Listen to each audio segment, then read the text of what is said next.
It is Monday, August the 22nd. I'm going to call this special city council meeting to order. Would the city secretary please call the roll?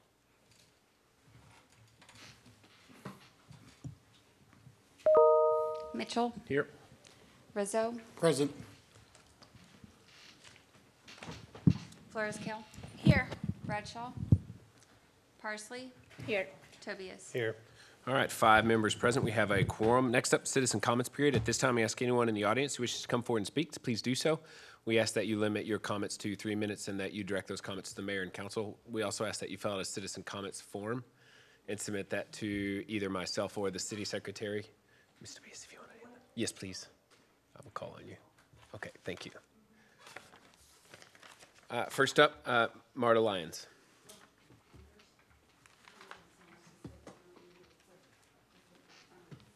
First on the, what item was it? Number 3? 1, I did virtually listen to the lady that was heading the committee, and I think she did a great job. And I guess one of the things I would like to see, and I come from the private industry, and we wanted more bucks. We used to do a self-assessment. Well, not only that, but we had our peers, assess each other. And I just wonder if that's something that maybe could get done and the public see how, not just how you feel you perform, but how your peers think you perform. Because sometimes I don't come very often, but a lot of times I see a lot of, like, you guys don't like each other very much. Okay, I can pick up on that. And then some of you have said to others, this is just a waste of time. A citizen never wants to hear that.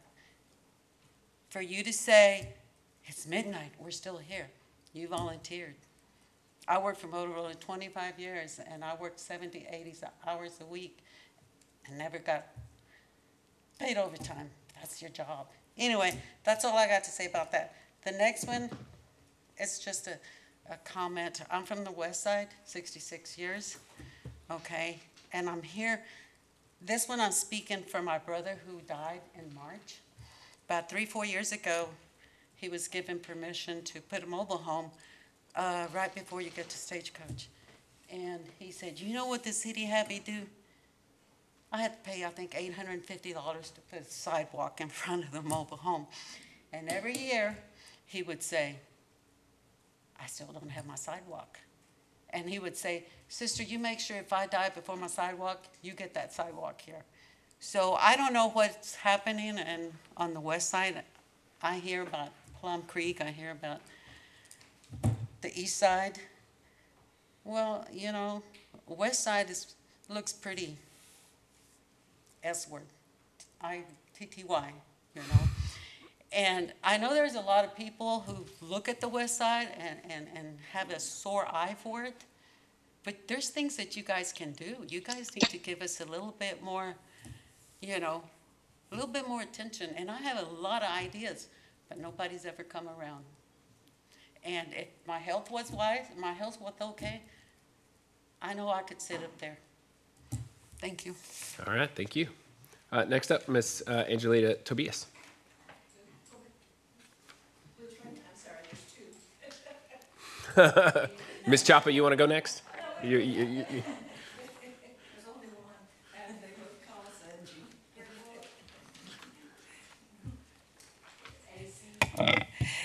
My name's Evangelina Chapa. I live on 700 Center Street, and I just want to say that the compensation committee did a great job. They had little time, little information, but with the time that they had to bring it up to at this point, they required more time, I think. And I think that they would have done a better job if you're not happy with what they finally came around to. But I think that they were pretty fair as considering how much y'all work, and they were also considerate of the citizens, the taxpayers. And I think that I agree with what they went because they want more transparency. They want to see more documentation. Who is spending more time working who's doing more traveling to come to different things, where maybe some are not doing at all in any time, at least in my behalf, that I try to come to the meetings. I can see that all of you are working, but then there's times that some don't volunteer to be in task force, and I don't see why other people, not knowing what they do other times, but at least pay the ones that are working. But that's my feeling, that they did a good job, just not having the data that they needed to see how much every time you spent, whether it's going and coming from home to jobs from Austin or what. And I compliment Mr. Tobias for working at night and then coming to the meetings, and also volunteer serving the community, and I appreciate that. Thank you. Thank you. Oh, can I add one more? Yes, ma'am. About the two roundabouts. I wasn't for the roundabouts. I live right there. I see all the semi trucks going, and I could not see how they were going to go in the roundabout on the 150 and Vats Drive. I just couldn't see how the fire trucks would be going around there, and so I'm glad that it's hopefully that y'all don't agree on it. Thank you. Thank you. All right, Ms. Tobias, you want to come?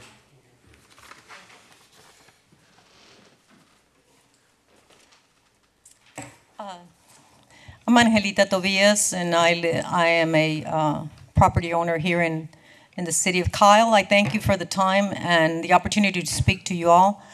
The thing that I would like to visit with you all on is I hear a lot about all of the meetings that you all are attending, and I asked myself, and I took time to look at the charter, and if I am totally wrong, I understand that you are to attend regular meetings, budget meetings, and whatever call meetings that are required from this diocese, and to make sure that the policies in place are being taken care of.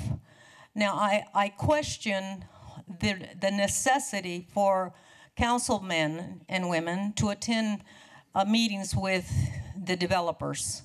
I believe that the city of Kyle, has hired very capable people to be directors and to take care of those tasks. So that is what I would like to tell you, that to look at yourselves and say, do I really need to attend these meetings? Do I really need to come back and forth from Austin and do all of these things that I'm doing? Is that in your job description as a council member? Maybe not. And then on the other top is then to be reimbursed for the gas going back and forth and all of the other things that are being charged to the city. I think reflect on yourself. This position as a councilman is a public servant. That is one of the things I'd like to visit on. Now, secondly, I think I had something else, but I'll wait for that item. Thank you. Okay, thank you. I also have Angelita G. Tobias. Okay. I'm the same person. Yeah, I was going to say, I mean, it's the same number, same address. So which one would you like me to speak on?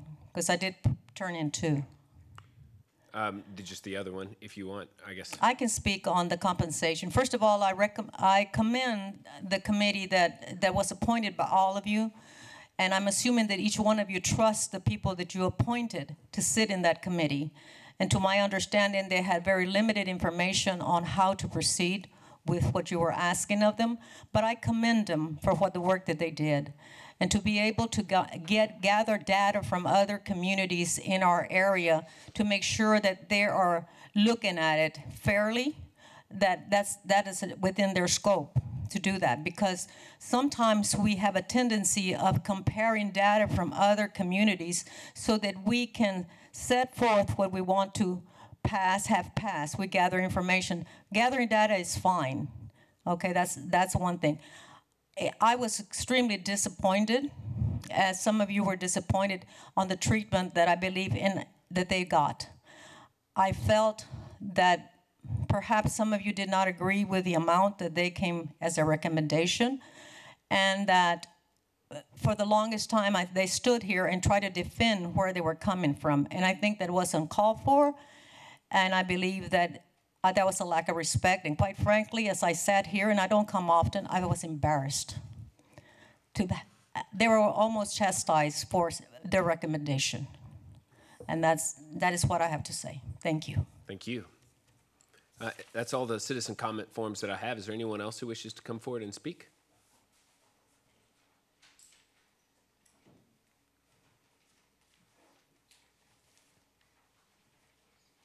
All right, Mr. Trevor Ashley. Hey everybody, I'm Pastor Trevor Ashley of Radical Church here in Kyle, Texas. I wasn't planning on coming to speak, but I've gotten to know Mayor Mitchell and Councilmember Parsley a little bit over the last few months. I preached a message on Sunday about opposition and what it's like to be in leadership. And Mayor Mitchell, we talked about it just a little bit, but obviously there's never going to be everybody that's on your side, right? You know that being in leadership, especially being elected officials, not everybody's going to agree with every decision you make. And it's hard, but we press forward, right? That's what we're here for, is we're working toward a better Kyle. My family moved here, my grandparents in 2000. My parents, I was a sophomore in high school, we moved here in 2007. And I felt that God told me to come back in 2019 and plant a church. We planted in 2020, right in the middle of COVID, in Negley Elementary. Now we're in Wallace, and now we're building in a warehouse on the east side by the hospital. So I just wanted to introduce myself and say thank you to you guys. And you have a pastor in a church that's praying for you guys and for your leadership, and that you would have strong leadership. And I'm just so grateful for you guys working toward a better city. And I appreciate you, Mayor Mitchell, and friendship and your leadership, man. You're awesome. Thank you, guys. All right, that's all the citizen comments forms that I have. Is there anyone else who wishes to come forward and speak? All right, seeing none, I'm going to close citizen comments. It's now closed. Next up is a public hearing. Conduct a public hearing per the city charter to receive feedback from the community regarding council compensation. This is public hearing 1 of 2. We've already heard, I think, from everybody who wanted to speak, but the opportunity is available if you would like to come and say it again, or add something new. Is there anyone who wishes to come forward and speak?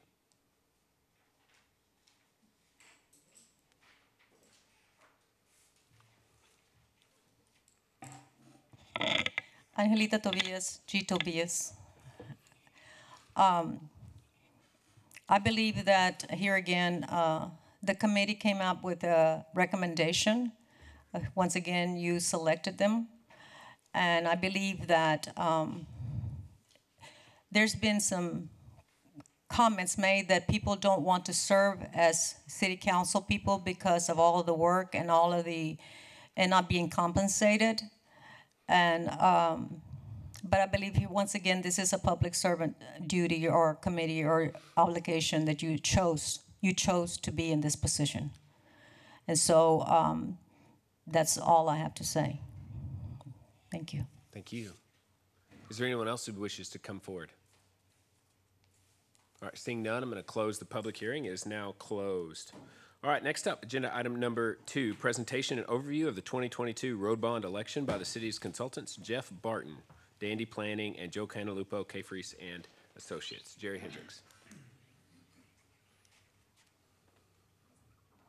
Thanks. We're just going to hook up to your system. For the record, I'm Jeff Barton with GAP Strategies, and we'll be making a short presentation.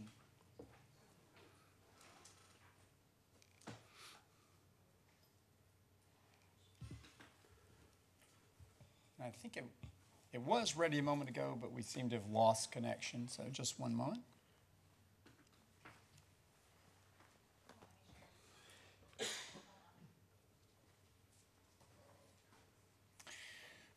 Well, while we're dealing with the technical aspect, first of all, let me just say congratulations this evening on the hard work that's gone over the last year by you and your staff to prepare for the decisions that you need to make tonight, which is to decide whether to move forward with a bond package for 2022 addressing transportation. And what we want to do tonight is just set that table for you, give a little bit of background information on where you've been, how you got here, and then the next steps. We recognize that you all know many of that. You've been through public hearings on this now and council workshops for a number of months. You started on this more than a year ago. But there are also a lot of people tuning in tonight who may be just learning more about the bond package.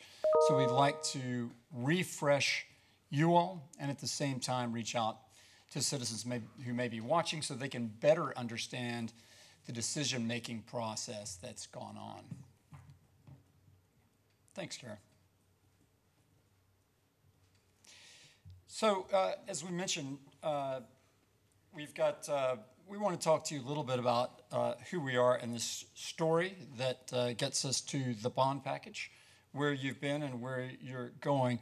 You all, about a year ago, hired us to come on to help with public information and some planning and on the education side for the bond package, and later brought on Friese and Associates. So you'll hear from us tonight, then from Joe Cantalupo, as well as from your bond counsel and financial advisors.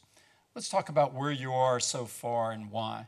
Again, just to recap, in the spring of 2021, based on feedback from citizens and council leadership, you all began talking in earnest about a transportation bond.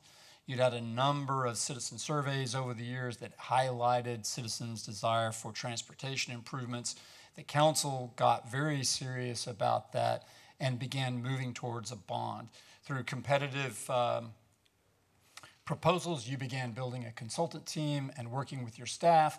Then, in the summer of 2021, shortly before you were to call a bond, you all made the decision to postpone so that you would have more time for the public to express themselves, more time to gather the kind of information some of you talked about last week, where you had good financial data, good engineering data to make concrete decisions, and you decided to put off your bond election until 2022. Then in that fall and winter, you brought on engineering consultants to begin providing you some of that data, advertised for design consultants to begin preparing cost estimates under the direction of your general engineering consultants and your engineering director. Then last spring, this past spring of 2022, you had an additional community survey. More than 1,000 Kyle residents participated. Once again, transportation was a key issue that was highlighted by your citizens, desiring to see the city address traffic congestion and safety. Based on that feedback, citizens were given the opportunity not only to talk about key issues, but which roads they would like to see improved that they felt were the top priorities. And your staff began to develop lists working with the council and your engineering consultants based on that feedback so far.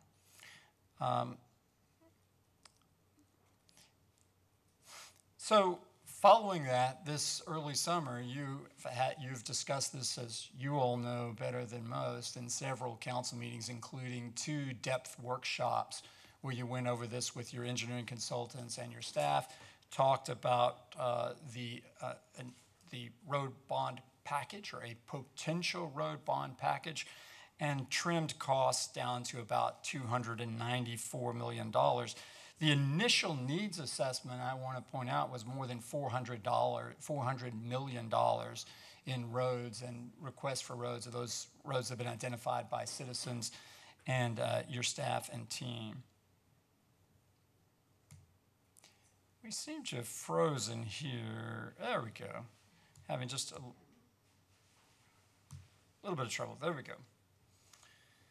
So again, just to reiterate, the projects that you're going to see in more detail tonight, the final list that you'll be working from this evening, was developed from these initial surveys. Then your engineering team and your staff looked at key issues like congestion, potential for economic development, safety, and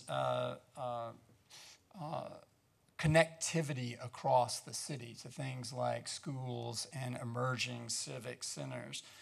The final costs were developed through these engineering estimates. You're going to hear a little bit more about that in a moment from Mr. Cantalupo. And then in these workshops, you all have right-sized these packages, at least from your perspective. Just this the last meeting, I think the council made a good decision not to rush forward, but to wait until you're able to do one last round of revisions. You all made some policy decisions that further trim the package down to the $294 million that you're seeing tonight, or approximately. Based on the roundabouts you heard and other issues, trimming out some prospective parts of the package. So let's talk about a few of the details briefly. Few cities around the state really develop full-bore engineering packages because of the expense and the not wanting to incur that expense before citizens have a chance to vote. Most use some version of the kind of conceptual engineering that you've developed, or in fact do less and just inflate cost estimates from the last bond package or from other engineering estimates.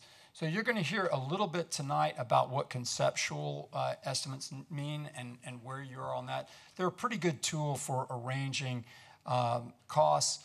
I think, Councilman Tobias, you made a great point last time about the need for those good numbers. So I think you all have struck the right balance, or at least a careful balance on that. Well, we have a little trouble connecting to your system, as you can see. Let's see if we can make that work. There we go. The last time that you had a bond package on roads, in fact, was the first time in modern history that you'd had a bond package on roads. That was 2013.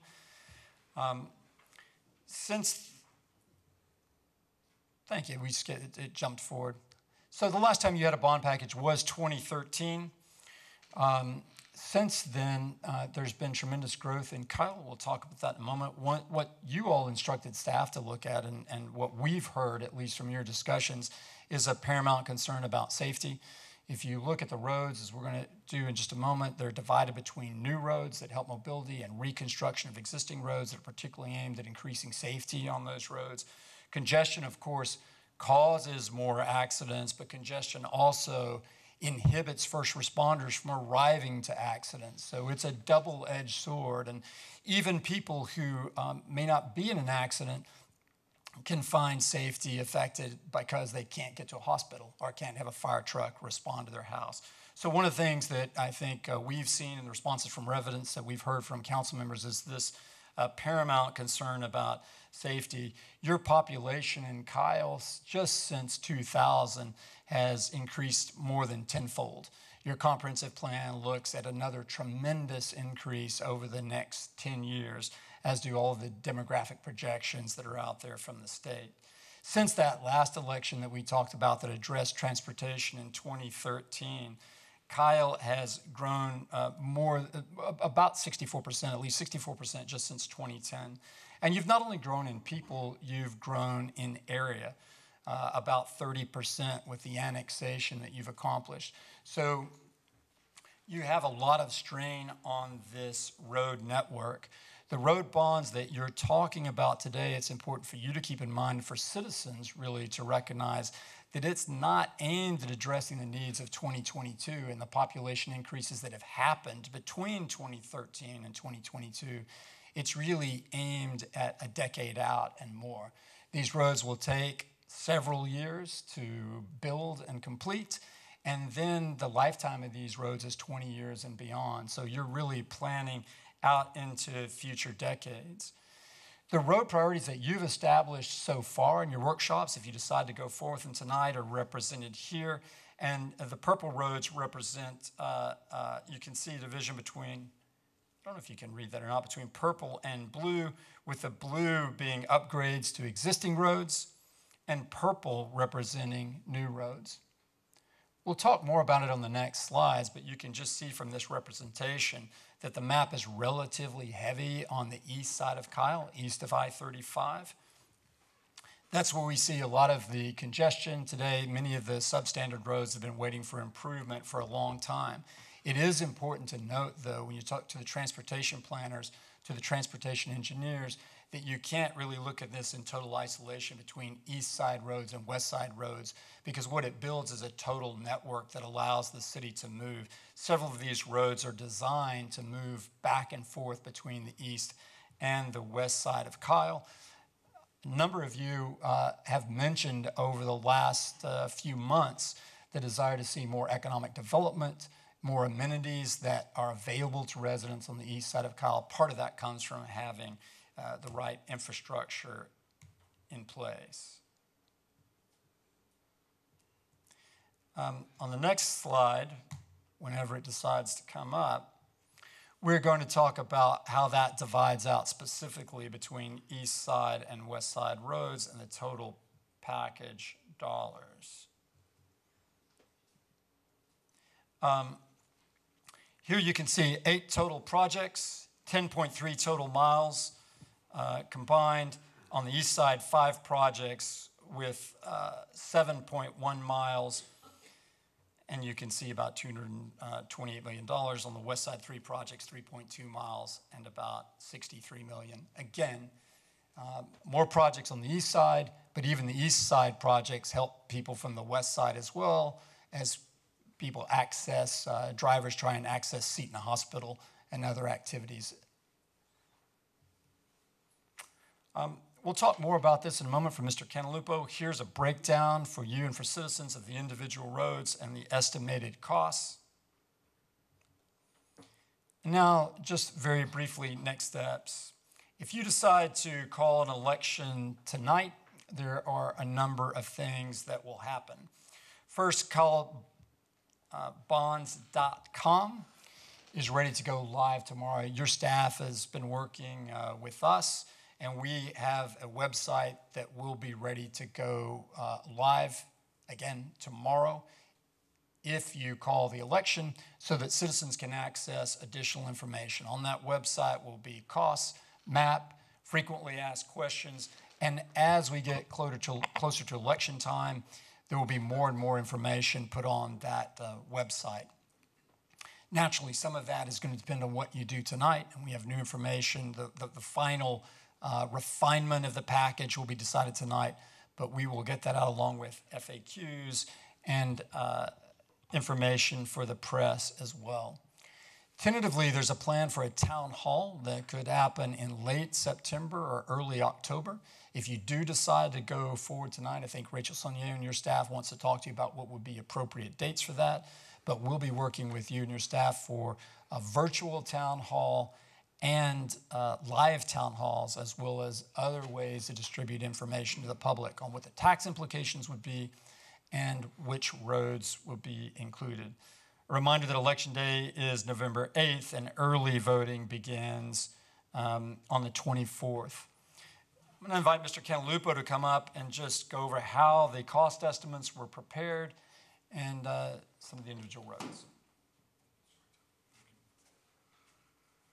Good evening, Mayor and Council. I'm Joe Cantalupo. I work for Friese and Associates, and I am the person that is overseeing your GEC team. So that table that you're looking at totals $294 million and almost $400,000. And that is the first point I'd like to make, is that is about $4 million less than the $299 million or so you had been talking about up until recently. Based on action and direction that the council gave at the last meeting, we eliminated the roundabouts from the on-system part of Center Street. And that resulted in a $4 million reduction in the total price of the bond. But really, I think the question you have, or maybe other people have, is what have you done this far to get to that, to identify the $294 million?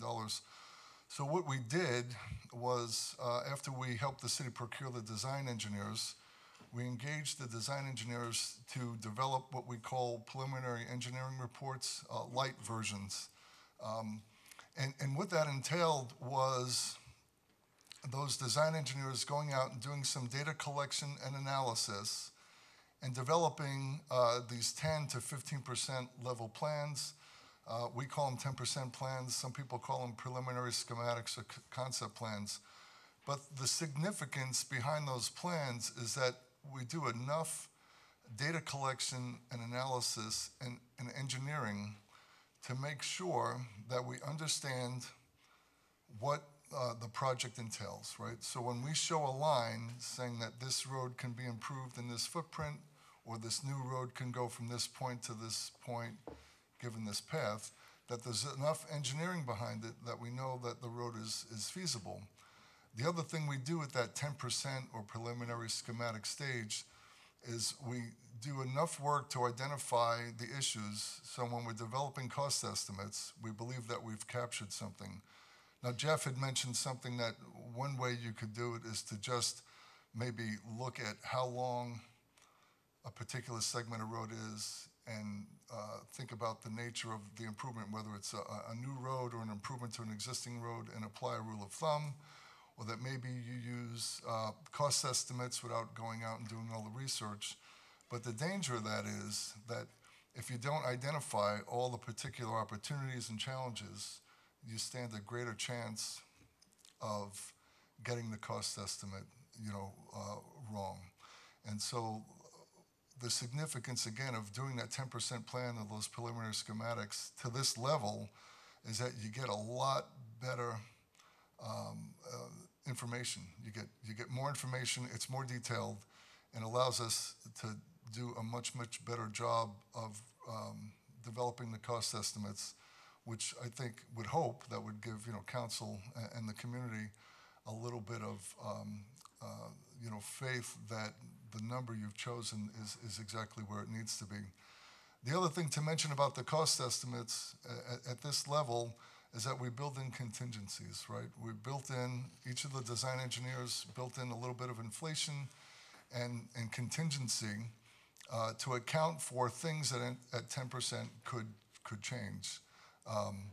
You want to make sure that you have opportunity to address all the things you need to address during the design stage, and to come up with things that you could only learn about when you go into full design and go out and do field work. For example, maybe some of the environmental studies identify something that needs to be mitigated. So again, these cost estimates build in enough of that contingency type to make sure that you can work with any unexpected things that come up, and they do. And so those are, that's a little bit about what went into those cost estimates and what they represent. The final thing I'll say is that in our opinion, right, your technical team's opinion, you are far ahead of where you were in the last bond program. There was a lot more time and attention that went into developing the cost estimates, to identifying the issues up front, to make sure that you had a good cost estimate, that you could put a good number behind when you considered, whether or not to move forward with the bond. So there's a lot more into this. I know 10% doesn't sound like a lot, and that's why I'm mentioning it, but for this level of work and where things are, 10% is a lot. And again, in my opinion, you're way further ahead than you were the last time the city did something like this. And I hope that helps, and I'd be happy to answer any questions. Joe, let's move through. We've got a couple other folks to hear from, and then I'm sure the council may have questions for you. We want to hear about from your financial advisors at Samco to talk about growth. Just a reminder that again, you've seen tremendous population growth since 2013. There's also assessed value growth that figures into what the tax rate will be. We recognize that you haven't just sat still since 2013. I think, Mr. Hendrix, what's your capital improvement budget in this year alone is about 120. So the city has continued to make capital improvements and transportation improvements, but the thing about a bond is that you can really begin to plan the whole network as you look out into the future, and it's an efficient way to use your capital dollars for very large projects. It also lets you have future growth help pay for the improvements that you're making today for local residents.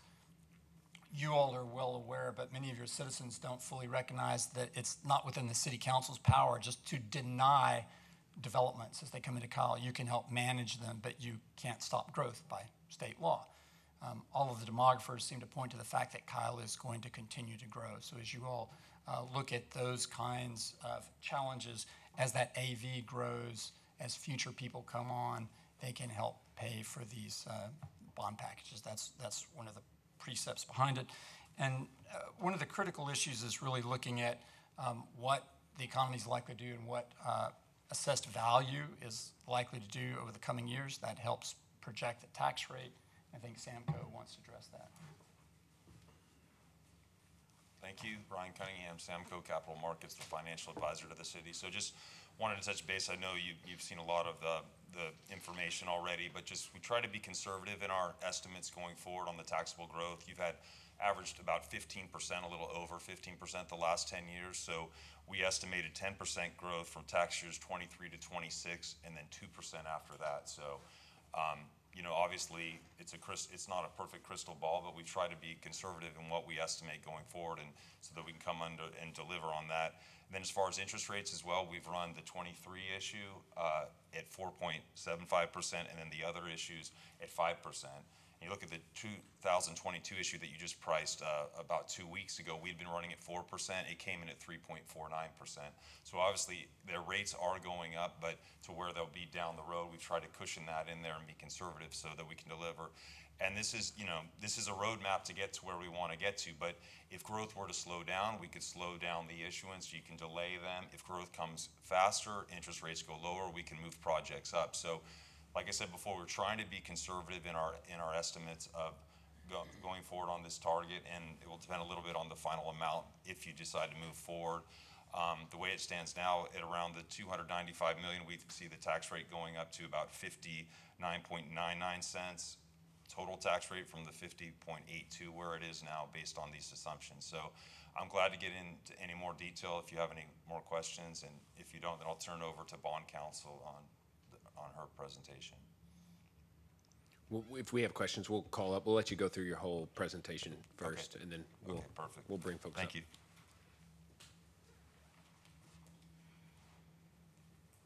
Good evening, Mayor, Council Member Stephanie Leiby, Norton Rose Fulbright. Our firm serves as bond counsel to the city. So for purposes of the election ordinance, the ordinance that you have before you tonight is substantially the same ordinance as was before council last week. With the removal of the two roundabouts, we have brought down the principal amount and the bond proposition from $297 million to $294 million. In some of the prior presentations you heard, current estimates are $294.4. And so we'll be looking for council tonight to provide some guidance as to where that final number should be for purposes of the election ordinance. And then also in the election ordinance, you have Exhibit C, which is the voter financial information document that gets posted with all of your notices of election. And so in that document will tell you the principal amount of bonds that are going to be called at this election, the estimated interest that'll be associated with repaying that debt, the city's current indebtedness outstanding, interest associated with repaying that debt, and the repayment schedule, and also the anticipated tax rate increase, that almost 9% tax increase that Ryan was mentioning. It'll show you on a per $100,000 valuation basis the tax rate impact to the average homeowner in the city. So once again, as with everyone else, happy to answer any questions that you all may have, but that's the ordinance that you have before you tonight.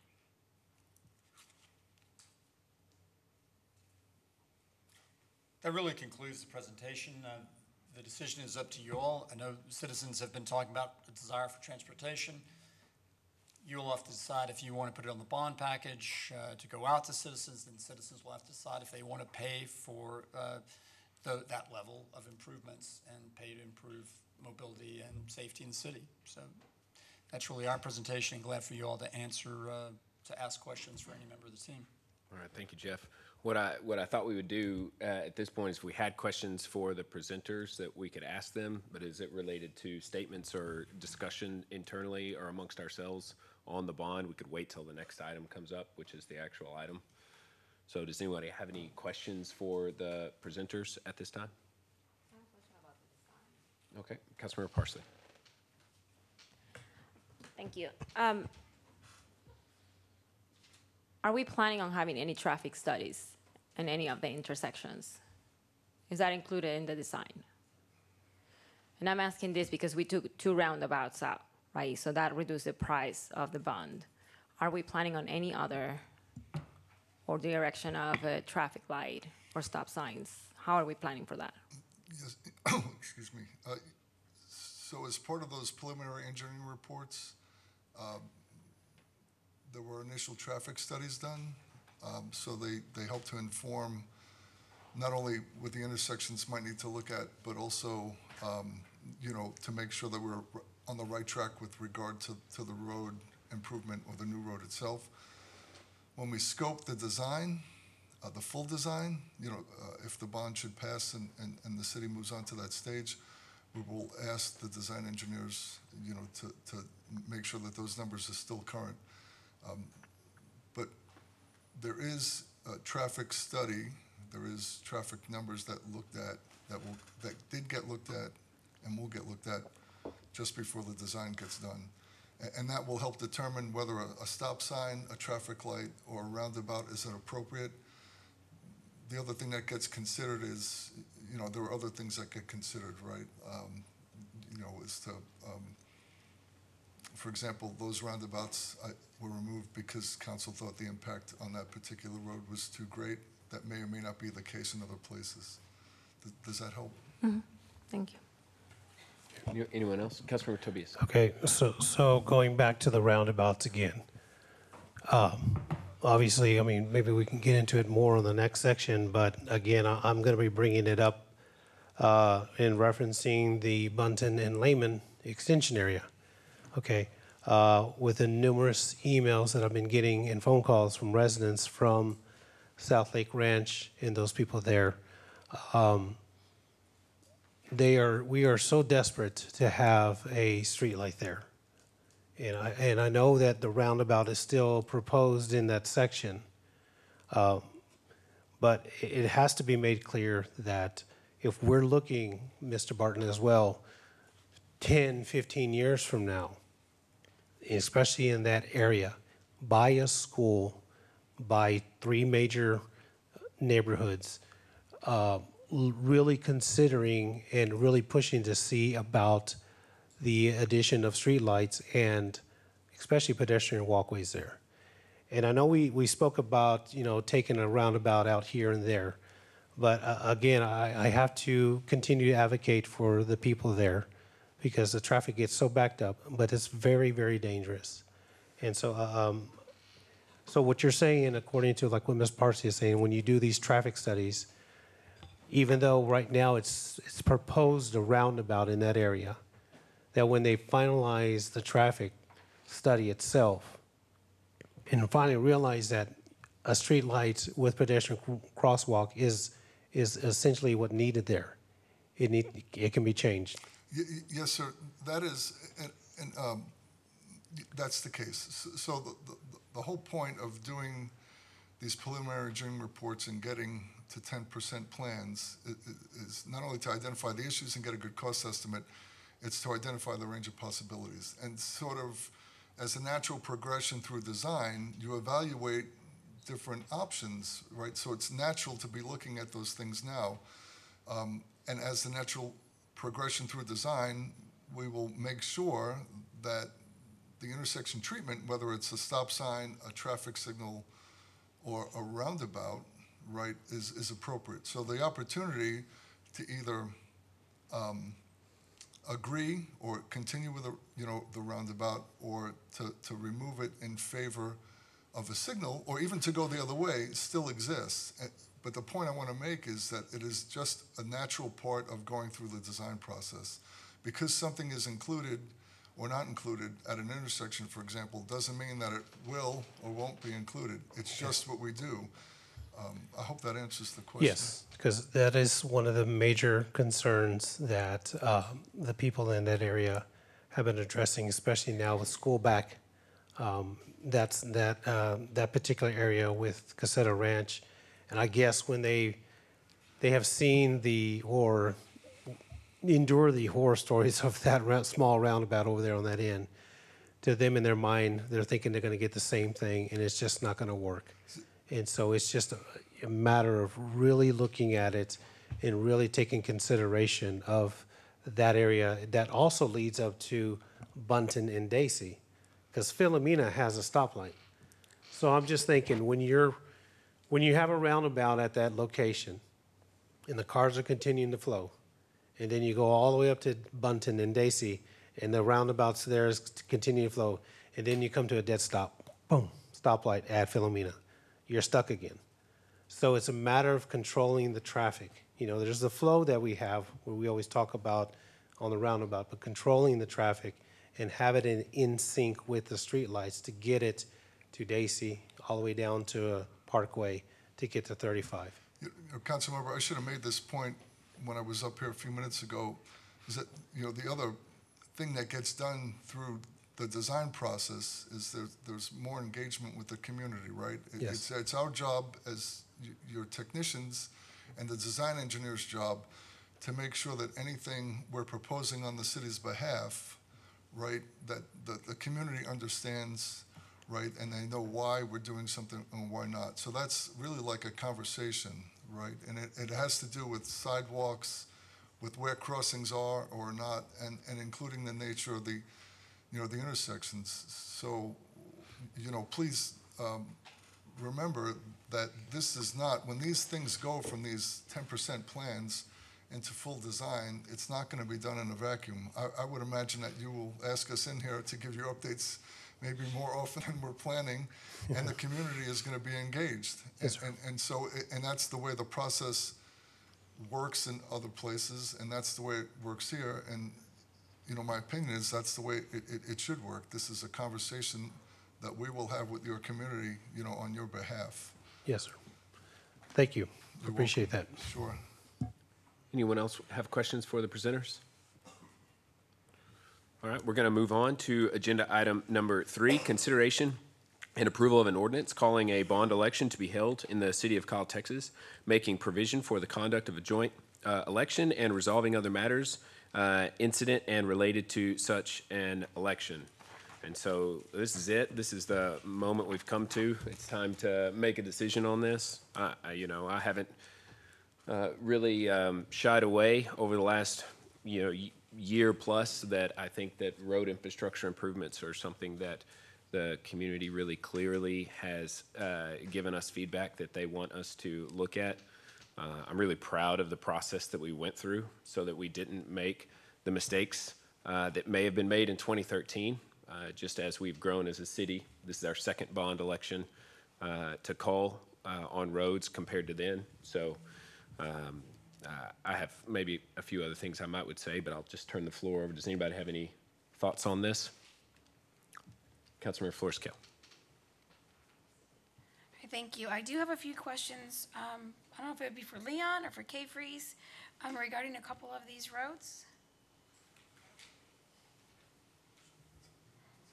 And I think Leon will need to answer a few questions because I think information might be needed on behalf of the city. But both of you guys are more than welcome to answer.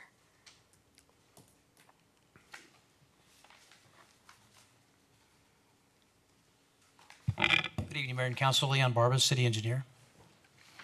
All right, thank you. So for project ID number 6, which is Kyle Parkway, Lehman Extension, I want to confirm that there won't be any houses impacted in this road formation. I haven't looked at the plans that recently, so I'm not sure if I can answer that.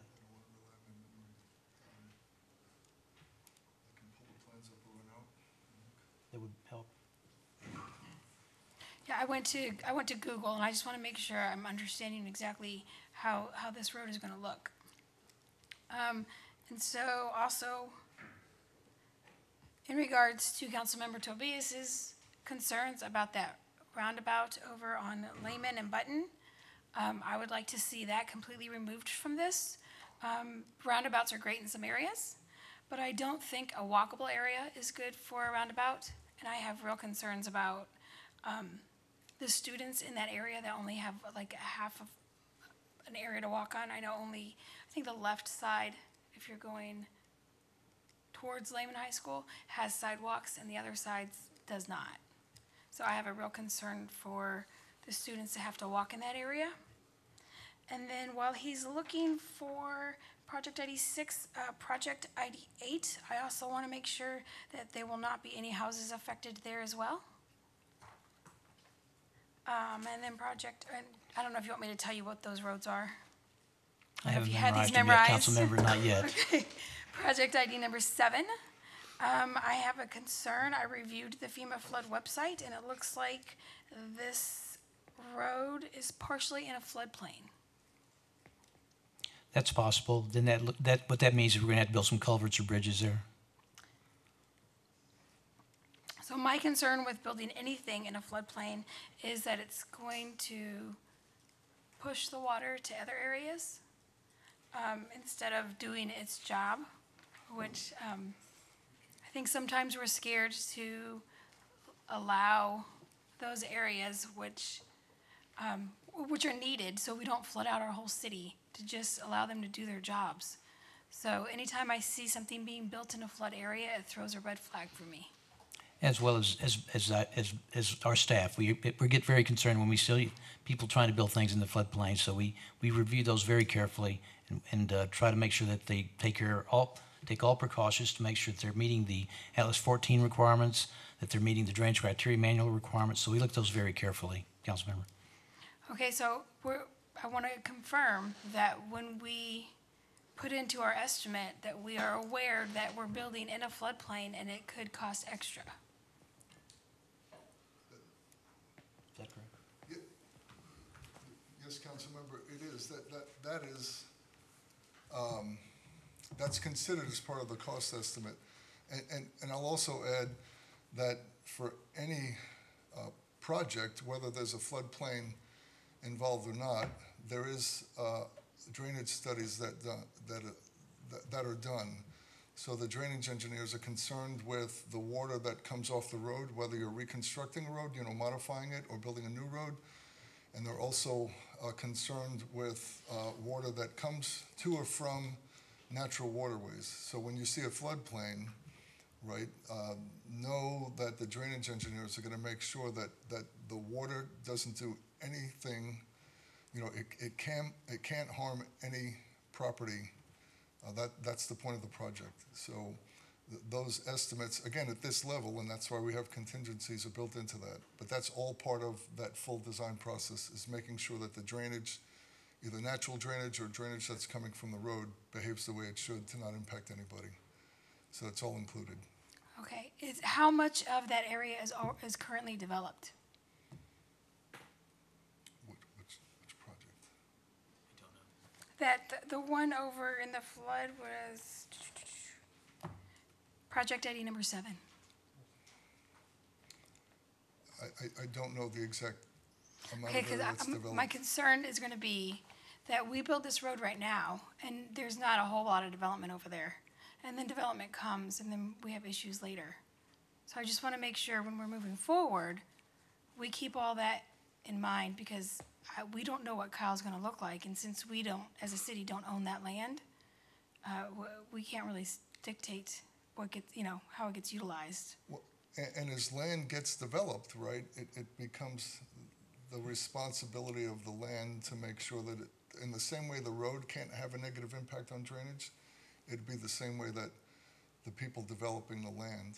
So, the road will consider, or the drainage engineers will consider everything that they can see and get their hands on. And then a year, 2, 5, 10 years from now, if a piece of property develops, it will have to do the same thing. It will have to make sure that it includes the features and the design features and amenities that prevent its runoff from affecting, the roads or surrounding properties. Okay, so going back to my 2 questions regarding any houses being affected for project number 6 and project number 8. Now, the reason I had to run out is because I want to make sure that I don't confuse all the projects. We don't know what those roads are either. Can you tell us what roads that you're talking about? So project number 6 is Kyle Parkway Layman Extension. I looked at a quick look in the way that preliminary schematic, the 10% plan is laid out. It doesn't appear that any homes are affected. Now, there'll be affected properties, but not homes. Okay. And those pictures of the housing and the oversight, those are like yesterday, right? Because I just want to make sure we're not using old pictures to ensure that we are not, that we're moving forward knowing that we are not going to affect any of those Our homes. belief is that the design engineers grabbed, the most recent aerial photos that they could. Okay, and then the other one is going to be Button Creek Road. I can't call it up here. Bear with me just a second, please.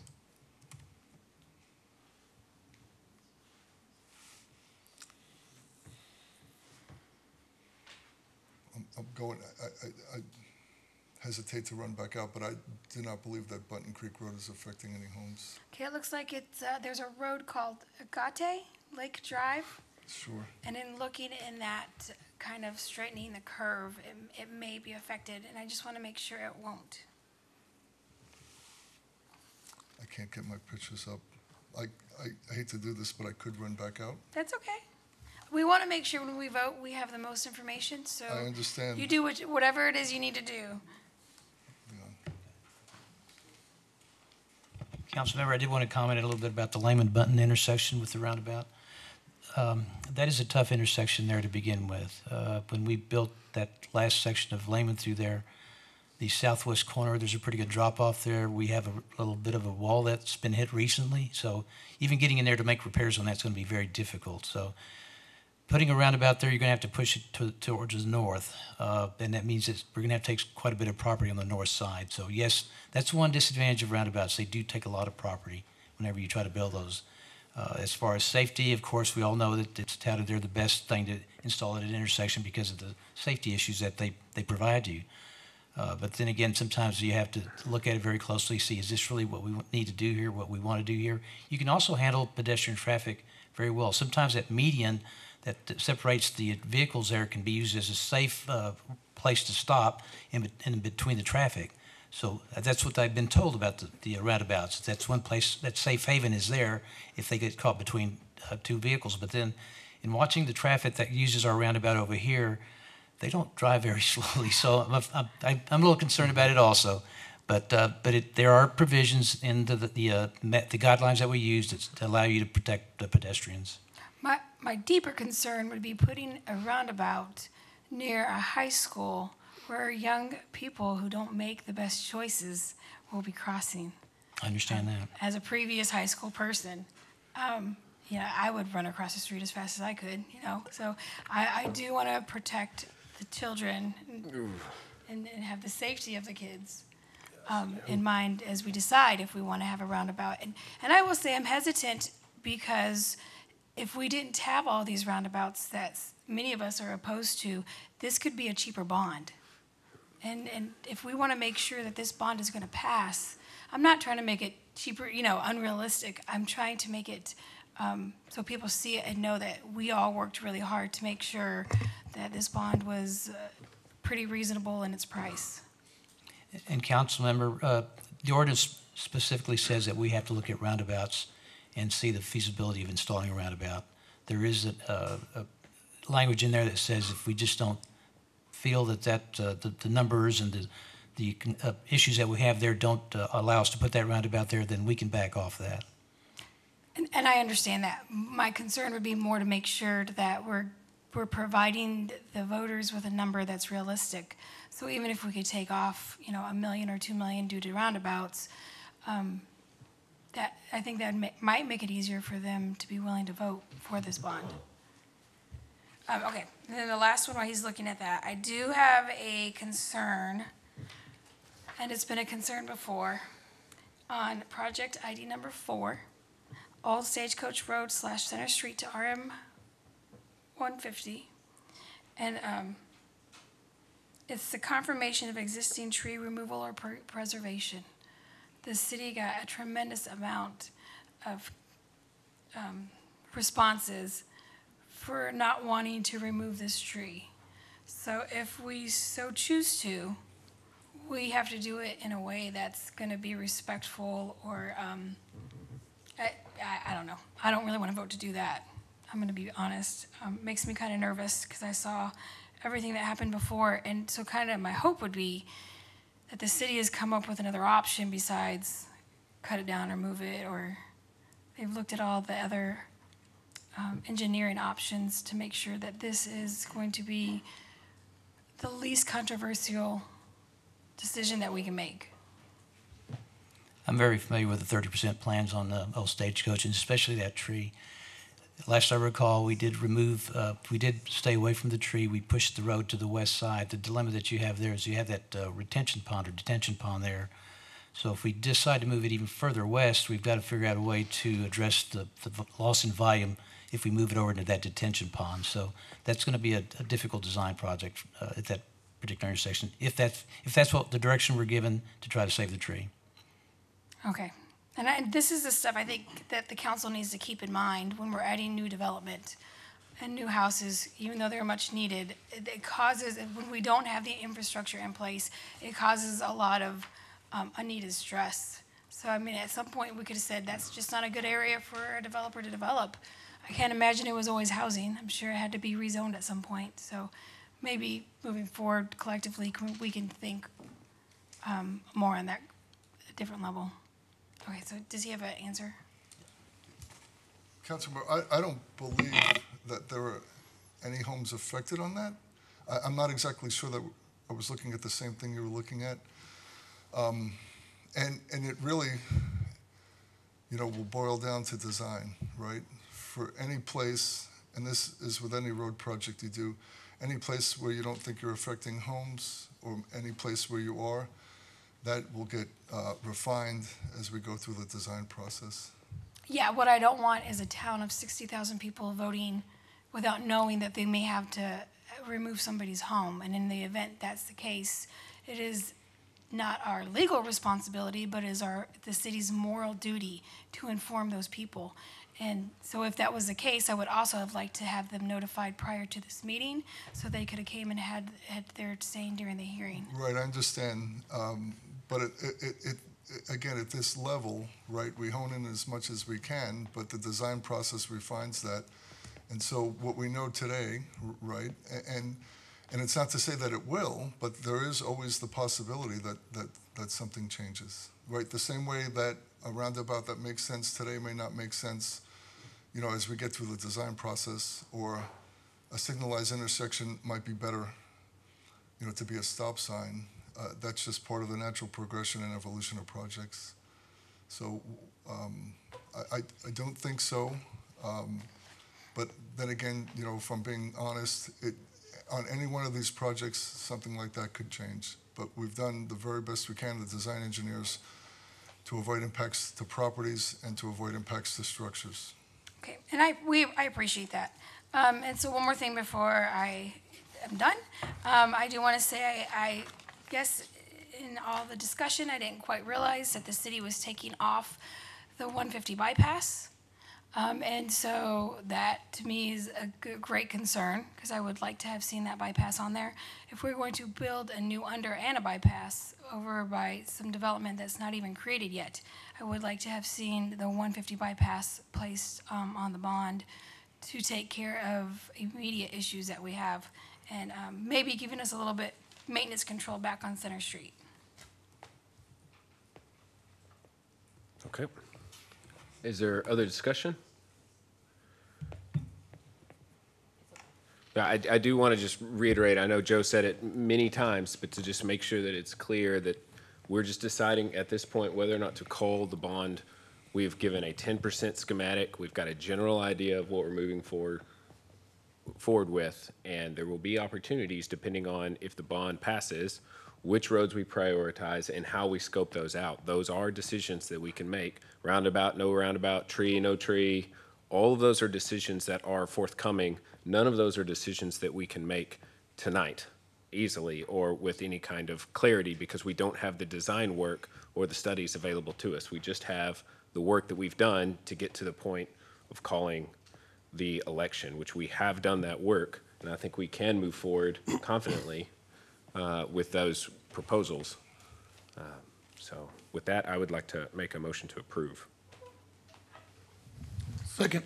All right, it's motion by the mayor, seconded by Mayor Pro Tem Rizzo that we approve agenda item number 3. Is there discussion on the motion? Councilmember Tobias. Mayor. Councilmember Mayor Pro Tem. Oh, Councilmember Tobias can go first. So you can go, Mayor. Yeah, Mine's the legal one for Paige. Is Paige online? Yes, sir, I am.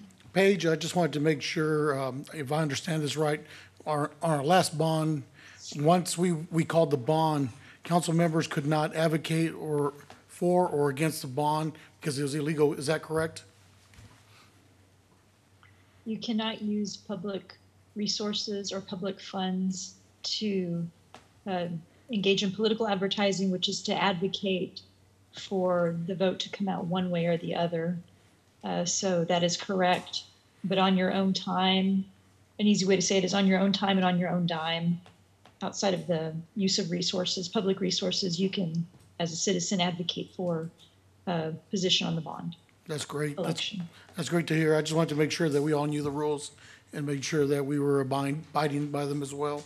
So on your public time, you can do whatever you want, but on the city's dime, you can't. Okay, it's great to know. Thank you, Paige.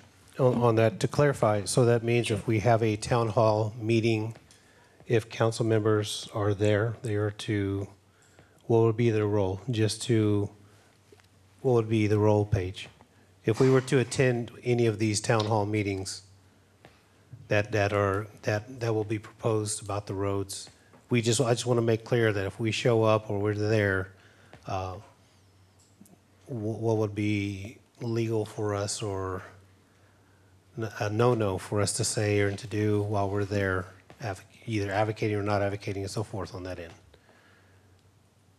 Well, again, and I'll coordinate with your gap strategies consultant as well to give you some written guidance on those, so I can make sure I understand how the town hall meetings are being held.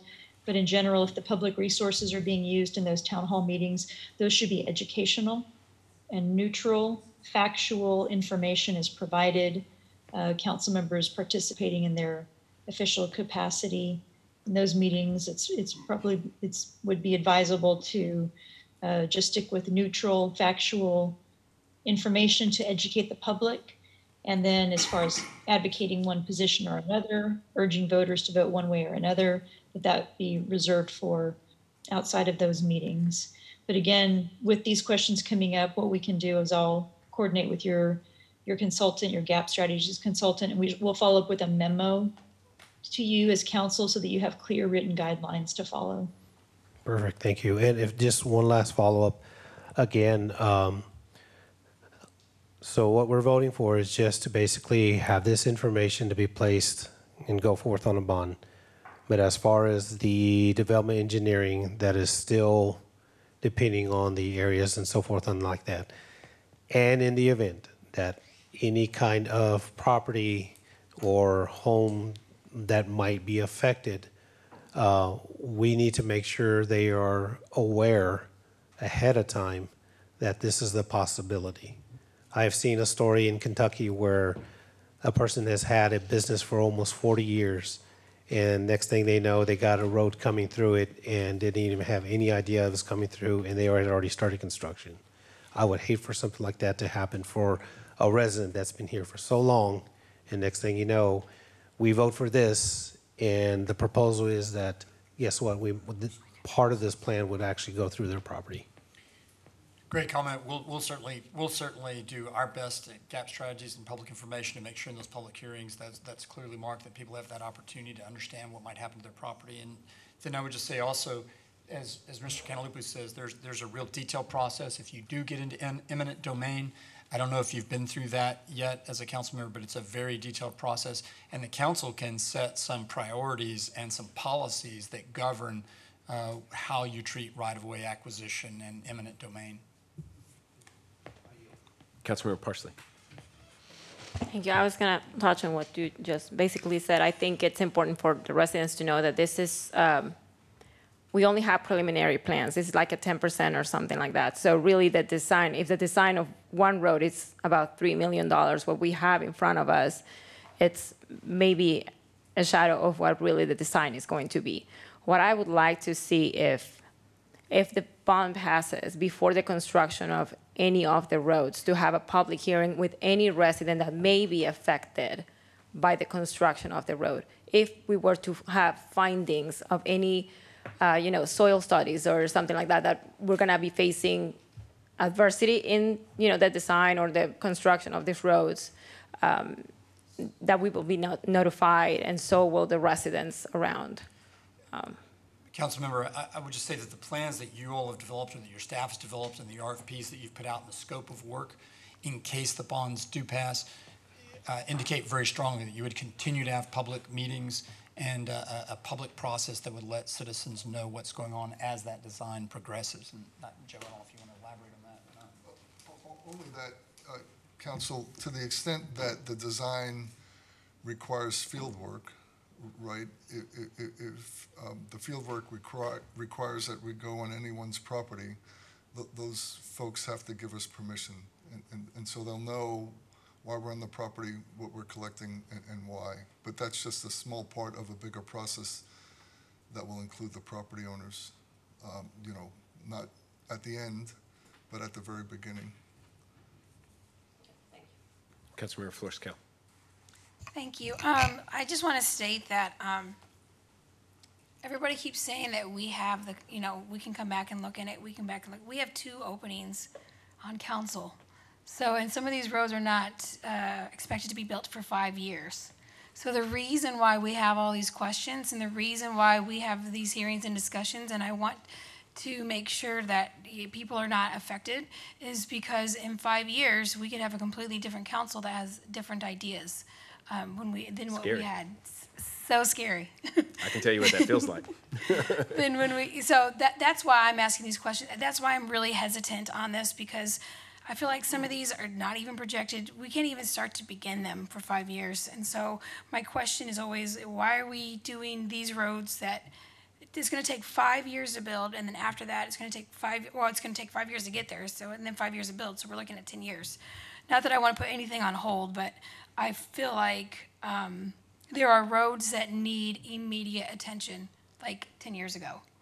And I really wish that this bond was those roads that we were focusing on, and not future roads for future development. And because I get it, and I appreciate the idea of generating money for the city. I really do. But at some point, I think we need to focus on the infrastructure, just the basic infrastructure, so we don't have residents waiting 20 minutes to drive 3 to 4 miles.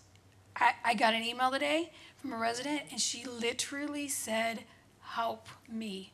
And that was, honestly, me and Councilmember Tobias have gotten like 8 to 10, like an ungodly amount. And it really disturbs me that there's nothing I can do. We've took it to Jerry. Jerry, without a doubt, has tried his hardest. But we have the opportunity right now for this bond to focus on just those roads and get them done quickly. Because I think, for me, that's what my intent on this bond was to do, was to just get to 0. Because as we stand now as a city, we are 10 years behind, at least. So if we can just get to 2020, I think we would be doing great. So it does kind of bother me to see $160 million worth of bridges for future infrastructure, and we took off roads, the bypass for 150, which would help Center Street, and it would take all the semis off the roads down Center Street, and get them to their destination, which essentially is 150. Is 21. So with that said, I do have one question for Paige.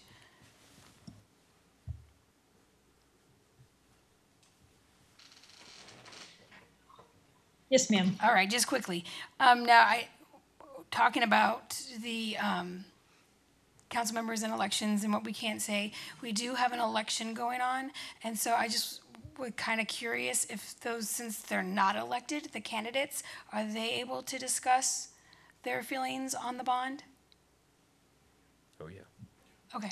Yes, the limitation is on the use of public funds for public advertising. Public advertising is to advocate that people should vote one way or another. So that's the limitation. Okay, so out of curiosity, so Facebook isn't public funds. If the Facebook is a website that is, or if it's a Facebook page that is paid for with city funds or managed by city personnel, so that would be use of city funds or city resources, then that would be prohibited. But a personal Facebook page that's not supported by public funds, that is not managed by city employees, that's a different. Okay, just so we're clear, I have no That would intent not on be doing good. that.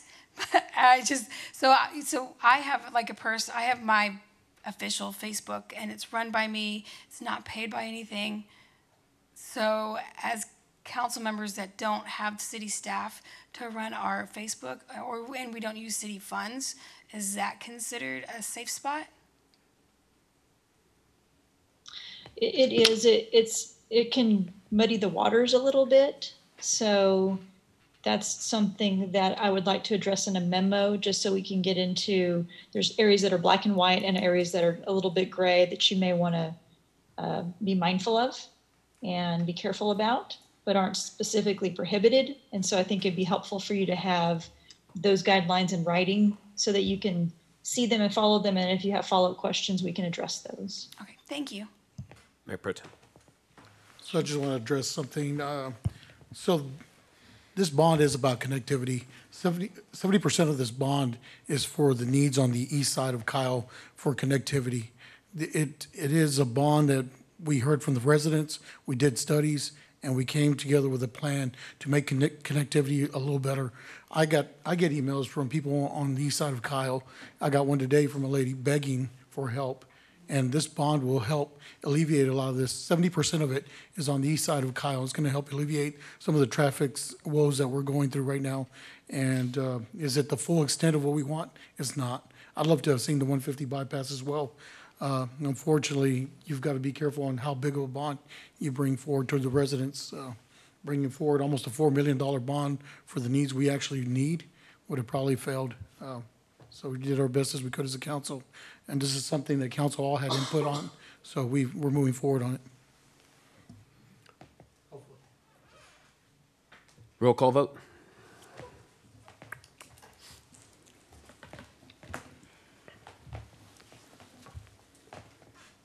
Tobias, Aye. Parsley, Aye. Flores-Cale, Nay. Mitchell, Aye. Bradshaw is absent, Rizzo. Aye. All right. Motion passes 4-1. So, point of clarification, you have an ordinance before you with a $294 million principal amount for the bonds. Is that what you all intended? Yes. Okay, thank you. All right.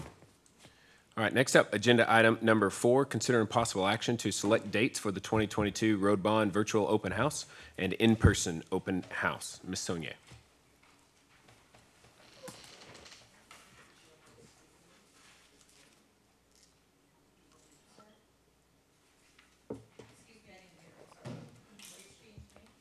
No. No, Mom. You talking to me?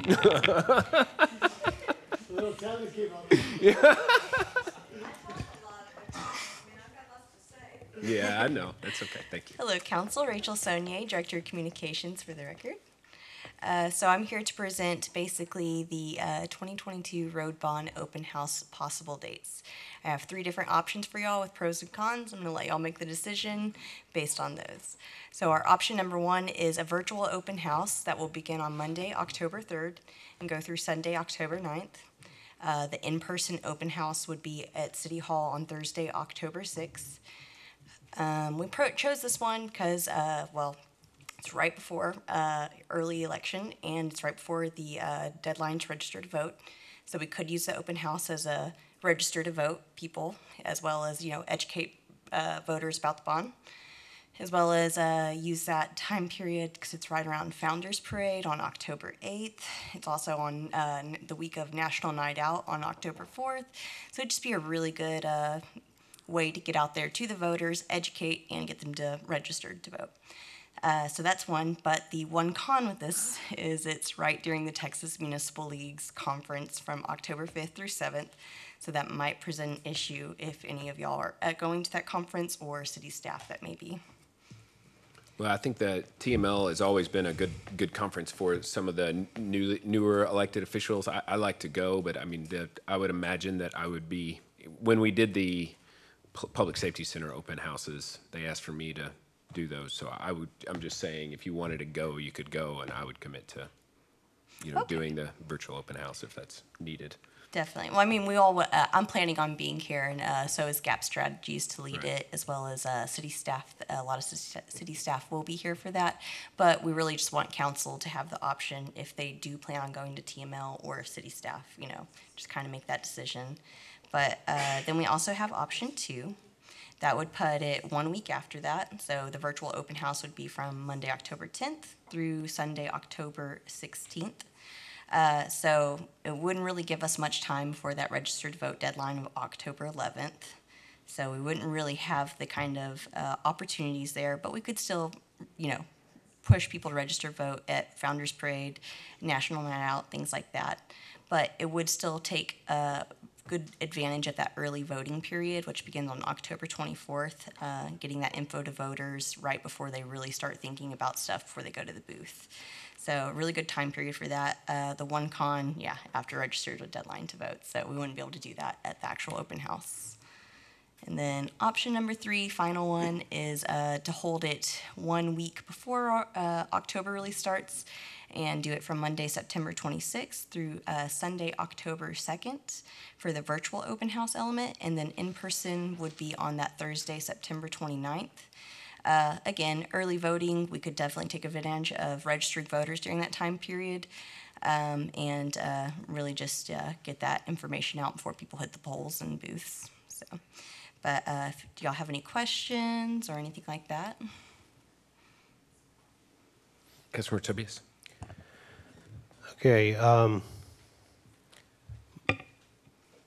I prefer to have more in person, and I would like to see if we could actually have it on a Saturday. And in person on this Saturday? Because people work. If we do a open in person or whatever it is during the week, we all know people get off of work, and we all know it takes about an hour and a half just to get home, and probably another hour to get over here, and we'd be done. To be fair to the residents, to be able to see the maps, that would be one thing, to be able to have it on a weekend to where people can come in and see it, and maybe do it around town, maybe do a tour if there's possible. Do we have other places around the city that we could actually take the maps to? We can maybe ask, maybe have it at the Public Works Center and have it on East Kyle. Have a date to where people can go and see the road maps there. Maybe on the west side of Kyle, you can go to the Hayes County Extension. Maybe we can use that building or somewhere, a facility, where we can actually take the maps all over the town for the people, not only just to come here downtown, but go to them. Go to the voters and saying, hey, look, this is the road bond. We're going to East Kyle. Here's the maps. This is the day. Come in and see it. This is what it's looking like.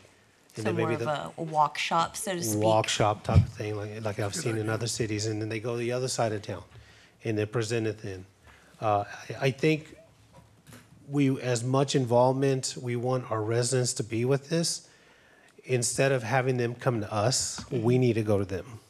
The way I look at it, we need to go to them and saying, here's the maps, here's what it looks like, and then go to another site some other day. The virtual open house, I don't know how many people we would actually get. I'm sure we would probably get a lot. But I think having it, seeing it, smelling it, looking at it, and having somebody there on site to say, this is what the plan might be, this is what the plan might not be, this is the sidewalk, what does this purple thing do, what is this blue? Somebody could be there and actually tell them what it is on that end. And how many miles, how many squares, so forth on that end. Definitely. Could we look at doing something like that, doing a citywide tour, the way I look at it? Yeah, I'll reconvene with Gap Strategies and talk about how we can work that into our plan. We'd planned originally with the contract for one big open house event with a virtual event. The virtual event's meant to live online so that people can go back and rewatch those talking points, relook at all that information that's presented. So that's more of an evergreen component, if you will, of it. Could we also team up with the school district and see if we could have it at an elementary cafeteria. Yeah, I can definitely reach And out go to to Tim Barton Savoy. Junior High, and go to Science Hall, go to Chapel Middle School, go to Simon Middle School, or wherever, or go downtown City of Kyle Elementary, Negley, and just be present to where the people that are actually, because again, these roads are going to affect the parents, the voters, the students traveling. It would just, my opinion, would be more of a direct way to where we can go to the community ourselves and go after them and show them versus them coming to us. Yeah. Councilmember, just to elaborate a little bit and touch on that issue of going to where people are. One of the things that really surprised us as the COVID epidemic overtook the last 2 years is how hungry people are for just that, to be able to get something on their own time. And surprisingly, the virtual town halls that we've done here, but all across the state, have really been embraced. We track those tendencies, so embraced by people of all ethnicities and kind of all education backgrounds. For example, on Highway 21, we were working with TxDOT and Hayes and Caldwell counties to look at outreach. You know, that's an area where there are a lot of English second language speakers along the Niederwald-Uland corridor, and where typical town halls or even come and go events, you know, we've all been to those. You're lucky if you get 50 people, right, to come. We had 2,000 people each at 2 different events log on to the virtual town hall. So it's one of the things that we really work hard to do is create a town hall experience on virtual that's really guided for people. It has some things like videos, that has really good explanations so that people can sit at home in their pajamas or after work if they work crazy hours at some odd time and really access the information. So I would be glad to talk to you in the city about more in-person events. But I'll tell you, COVID did really seem to change things in the way that people log on. The stats for how many people have smartphones now that can access internet are surprising to me, at least. It is, you know, virtually every family now, to a surprising extent, has that capability. And so when we do virtual town halls, they're optimized so that people with hearing impairments or visual impairments can still get in and access the information. They'll be multilingual, at least bilingual, and they are scaled so that you can use a computer at home. Knowing that not everybody has a computer, you can also get the same kind of experience on just a phone. Okay. So if we did decide to do a virtual open house, would we do it on specific days? Of course, always right there in specific times to where we could go live. And then we can go live on Channel 10 as well. I mean, to where people can, you're on your phone and next thing you know, you got an alert, hey, road bond virtual meeting starting right now, click, and then boom, you're in. I'll let Kira talk about that in more detail. Sure. So what we found works a little bit better. Instead of having a virtual meeting that happens at a specific time, it's live and you get the same experience as you would at an in-person meeting, but you get it on your own time. So you can do it at 7 p.m. on a Tuesday, or you can do it at 2 a.m. And it would be the same kind of experience. Instead of someone leading the meeting, we'd start with a video that can walk them through the process, educate them, and then if we choose, we can have voting exercises, interactive things that people can participate in. But the idea, we typically like to have these open for about a week to 10 days. Right here, we've designed it to go through a solid week, and people can do it at any time during that week. Does that answer your question? Yes, it does. I guess it's just that whenever we have in-person, I don't know, COVID has a deal. If somebody comes in and they look at their road, this is the road where I live. Somebody has a question, they can be able to have it answered right then and there. You have that one-on-one personal connection. That's kind of what I was looking at. But thank you, I yield. Councilmember Parsley. Thank you. I have a kind of similar question. So when you guys are holding the virtual open house, is that going to be held here in City Hall? So it's not like a Facebook Live event or something. It's not a specific event. It would just be something, the virtual open house would just exist on the website. It wouldn't be held in a specific place. So it's something that would just exist on the website. It's like going to a website, watching a video, participating in some exercises, but it's not broadcast from a place. Okay, because my question will be how are residents going to ask questions in the virtual open house? And who is going to be responding to those questions? So what we typically do is there are several different ways that residents could ask questions. Currently on the website, whether or not the virtual open house is open, there will always be a contact submission form on kylebonds.com. So at any time before the election, they can ask a question. In that virtual open house, there will be more opportunities for feedback and questions, and we'll be asking people specific questions. Those questions would first be answered by our team. If we feel like that's something we can't answer or requires some expertise from city staff, we'll be passing those on to Rachel and Jerry, and they can farm those out how they wish.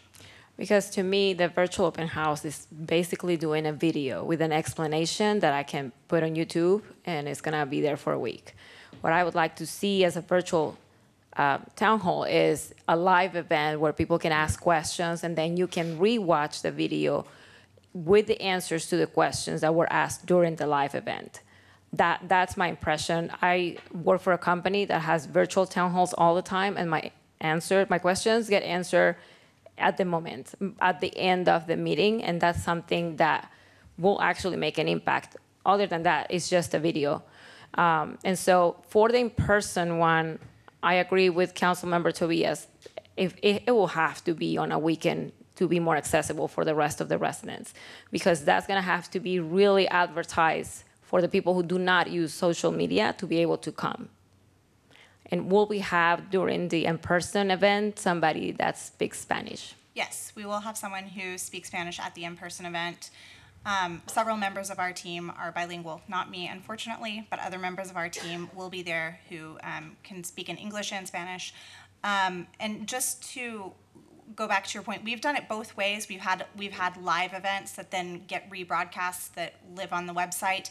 We've just found in our experience that we get higher engagement and higher levels, higher numbers of participation when we do it as something that can live for a week at a time, and people can go to it, and their questions aren't answered in real time, but we found that we have good ways of answering their questions and getting feedback back to them as well. So I understand. It's not ideal in my opinion. Sure. And the other thing is, if we can have that virtual video, can it be done before the open house, the in-person open house? That way, whoever watches the video has additional questions, they can come over and maybe advertise the in-person in that video. So what we typically like to do is we like to mimic what you see in the virtual town hall is exactly the same thing as you would see in a live town hall meeting.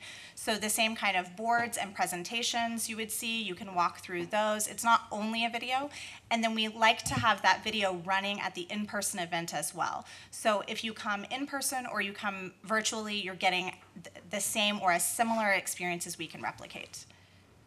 Okay, is that something that will be considered then the change of the dates in the open house and the in-person? I'm sorry, Would you guys consider to change the dates instead of having on a Thursday, September 29th? Can it be done on a Saturday? Oh, certainly, yes. Okay, thank you.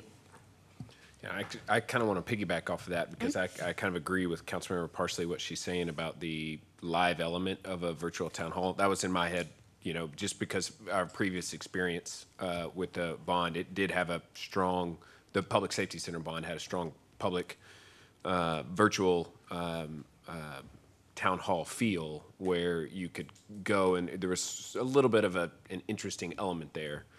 And there was definitely the opportunity for real-time feedback and Q&As. And then there was a moderator, and so that the questions kind of came filtered to the presenter, so that it wasn't just fielding any number of questions.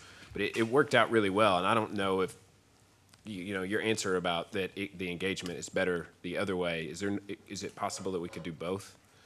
Because my general thought is pretty much why don't we just do all of it? Because nobody really knows which is going to be the most, maybe someone likes the live element, maybe someone likes the pre-recorded video with lots of condensed I would prefer the condensed version myself. Sure. If I was going to try to get informed. In fact, I probably wouldn't even watch the video. If it was over like 2 minutes, I would go to the FAQs.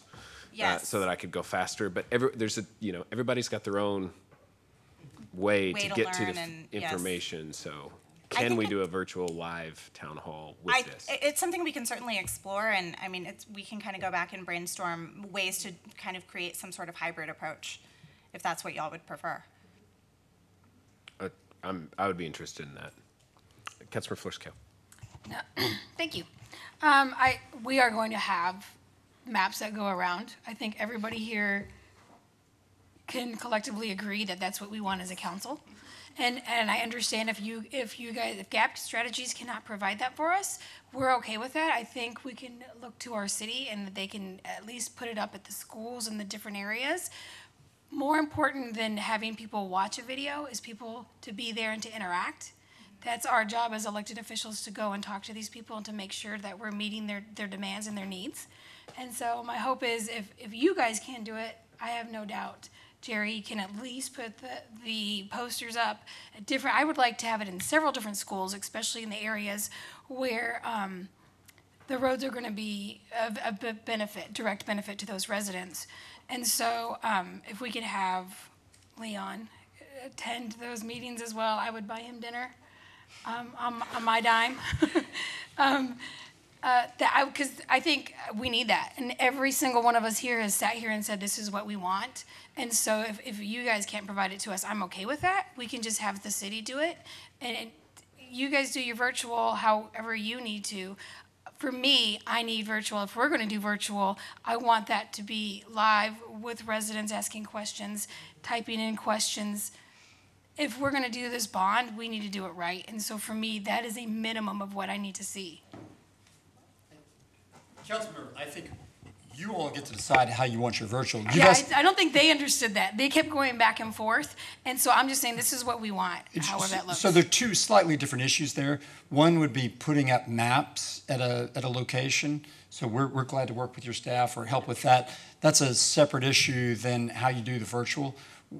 We're here to take your direction on how you want a virtual meeting to do.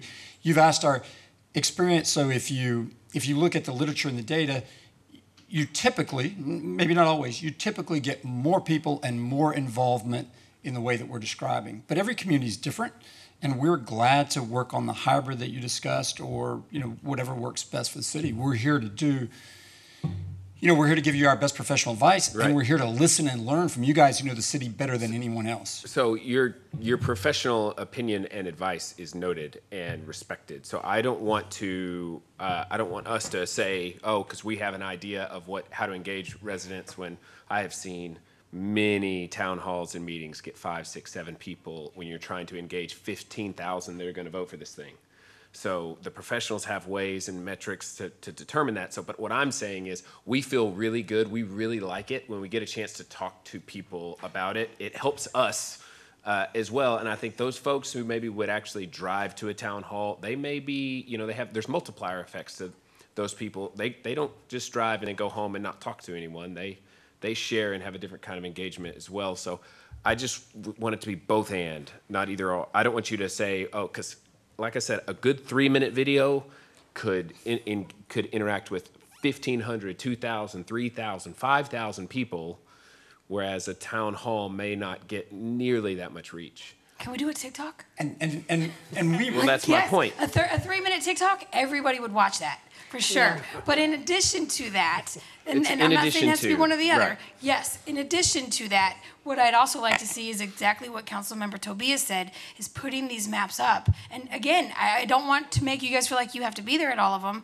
but because I get it. This is something that we long for as a council. But I'm hoping at least the city will be there and we can explain and we can interact and we could really try to drive this bond. Not that we're allowed to do that, because we're not, but in the event we can get more voters and talk to them, I would really appreciate that. Well, you're certainly allowed to drive participation, not to tell people what their outcome or their decision is, but I think it's appropriate for the city to try and drive participation one way or another so that you get that. And I hope we didn't leave the impression that we're suggesting virtual only, because we really believe in this multi-channel approach, making sure that we have some in-person meetings, making sure that there's lots of different ways to reach out on social media, on traditional media, in the local press, and through local organizations. If you go back to when we interviewed with you all, we believe in reaching out to those neighborhood groups, giving them information for their members or for their meetings, working with the city on fairs and local festivals, and really trying to get that information out in a lot of different ways. So point well taken, and we'll be glad to continue to work with your staff. Yes, sir. in Because you've done a great job on those maps, and all of y'all have done so much great work on this. And it's time for you to be able to showcase that to the residents. Okay, that's kind of where I'm getting at. You've got the maps, we've got something visible, we've got something tangible that where we can take it around the city. And like what Councilmember Parsley says, we can also do it in Spanish as well and reach out to those people because they're going to have questions just as much. And so it's just being able to show your work and then also push the agenda to where it's like, this is very important for the city. This is what we're trying, this is what we're proposing. And then that way, again, the most informed voter is the best voter. Y podemos hablar en español y también en inglés. Ah, qué bueno. Ahora sí me convence. I would say trying to reach to the HOAs would be a big deal. Most HOAs have a community center. If there is a possibility as a city that maybe we can get engaged with HOAs and have a evening that we can invite the residents, that will make a big impact. It's not everybody may know about it, but if we just reach out to the HOAs just spread that email, hey, the city's gonna be here talking about the bond. As Councilmember Tobias was saying, I want voters to be extremely informed. I don't want them to think that, this is something that is not. So I feel the more information, the better the vote. Mayor. MPT. Okay, and just real quick, yeah, definitely, I agree with everybody out here. I don't know how the schools are going to react. I know they're shut down right now because of all the protocols they're following right now after Columbine. Uvalde, sorry. Got all these different, after Uvalde, they've changed the protocols, lockdowns, but we do have public offices throughout the city of Kyle that we could utilize. The other thing we have is our events. So during Earth Day of last year, we took a study out there on our downtown assessment, and we got a great response during our events. So bringing this to our events as well, we've got Pie in the Sky coming up. Any events, we've got our Founders Day Parade, anything that we have coming up, let's put a booth out there and get the information out to the voters and the residents. Yes, that's definitely on our public outreach plan for this. We planned on having booths available with information for voters and residents, alike for the 2022 road bond, a printable postcard, so to speak, with the information that pushes them to the website, as well as just speaking to them and having kind of those information boards out. So more than anything, I think what we're looking for is kind of what dates would work for council for certain events. The virtual parts, not so much, but the in-person, if y'all would like to be present, we'd like to just kind of suss out what dates would work best for y'all and kind of go around that and have our council representative as the electeds and whatnot. Thank you, Risha. All right, anyone else? All right, thank you.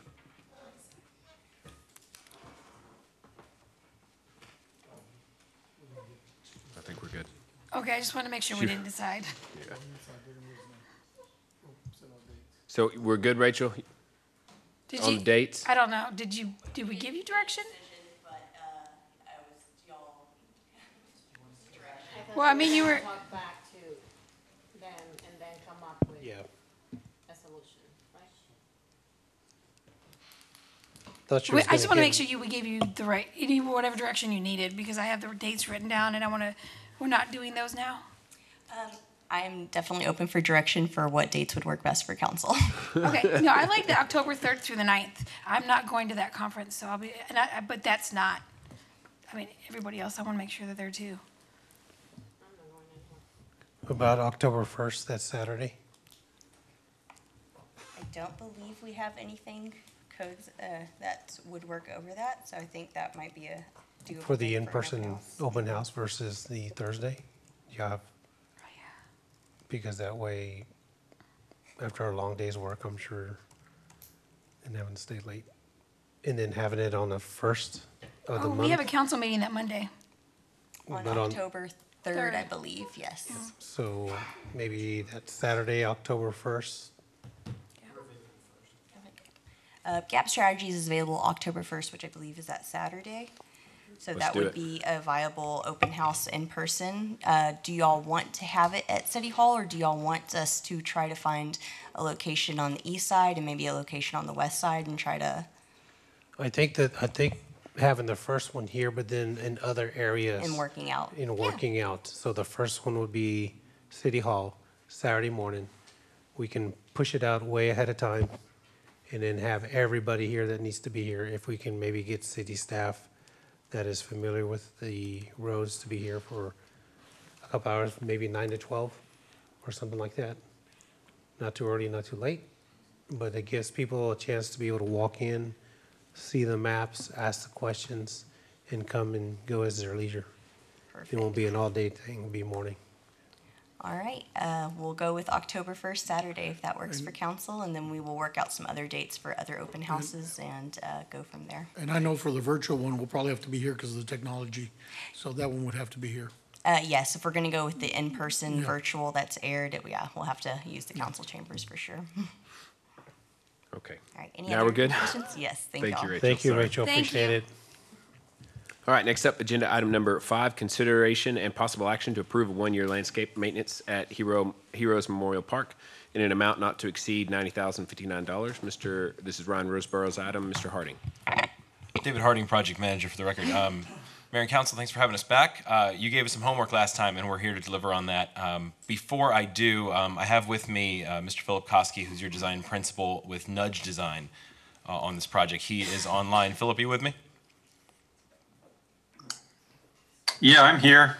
Okay, so we're first going to let Philip speak to a little bit of his experience surrounding this and a recommendation. We're going to follow that up with our findings from our subsequent proposals and the questions that were posed to by council last time, and we will give you all that information following this, if that's okay. Go ahead, Philip. Yeah, sorry I couldn't be there in person. I was a little concerned about the rain this evening, which turned out not to be too bad. Yeah, we've pulled together a scope of work that's calibrated for the park. That includes kind of a range of different maintenance strategies related to all the different kinds of systems and plants and conditions out there. We have been working with Cadence McShane as the general contractor, and their trade partner is Cleanscapes, who's a very large commercial landscape contractor in this market. We've worked with them, I don't know, as long as I've worked in Texas. And they are quite capable of doing a huge range of work. But they are the installing subcontractor for the project. And landscapes are challenging to get up off the ground because they don't behave in a rational way, right? They're not predictable necessarily, and we have to monitor them and understand their strengths and weaknesses, some of which are from the construction period. So in my experience, it's extremely important, if possible, to have the trade partner responsible for the construction of the project as your maintenance partner for at least the first 12 months, because this person, again, understands the process, the design intent. They've kind of gone through a troubleshooting process in just really being able to forecast what types of maintenance are needed. And perhaps irrigation alone is one of the most important things, just having kind of a running start in terms of understanding what the landscape needs to thrive, or how the system even works from a technical standpoint. So, the other thing that's at play here is there is a warranty period that is tied to this trade partner from the general contractor. Other companies may honor this warranty, but I just truly believe that the installing contractor is going to have a kind of no strings attached approach to this warranty. This is not an inherited warranty for this. It is tied to their specific work. So it is my recommendation for at least the first year that you retain the installing contractor who has, been a valuable partner in this project all this time to help you for the first year. And if you want to reassess that that relationship after the first year, I think you have every right to do so. However, I would encourage you to at least consider this. So if there's questions for me, or if David, you've got other stuff, I'll stop talking. Certainly. So I'll give you all the information and then I'll give you the opportunity if that's okay. So I will say your homework to me was to kind of come back with an apples to apples comparison between the two contractors. We're looking at Brightview being the one and Cleanscapes via Cadence McShane for the other. And then the other piece of this was to engage Brightview to see if they would be responsible and be willing to take on the warranty as well. Those were the two primary, I think, goals that council had posed to me. So the good news is you have two capable contractors who want to do this work for you, and they both came in with extremely competitive revised offers. And so ultimately what it comes down to is literally a $50 difference. The slightly lower bid came in, Cleanscapes via Cadence McShane. The total amount being $58,539 in total for Cadence McShane to contract this work to Cleanscapes, who will then in turn carry the 1-year warranty at Heroes Memorial Park. And then you had the Brightview coming in at a grand total of $58,589. So a $50 difference. But, and I'll take your questions, of course. Councilmember Parsley. Thank you. I appreciate you doing that. Sure. I needed to see both quotes. Of course. I just want to make sure that we are spending taxpayers' money the right way. So I cannot, as you understand, cannot just take the first bid and say we're good just because you're telling me that they're going to, that they're going to work with the warranty and the warranty is going to be valid. I need to be able to see more. So if you have the two quotes, I would love to see them. But, I appreciate it. I would much rather having both values being so close, going with the company that put our landscaping right now in there. Yes, ma'am. That's what I'm here for. I'm happy to help. Councilmember Flores-Cale.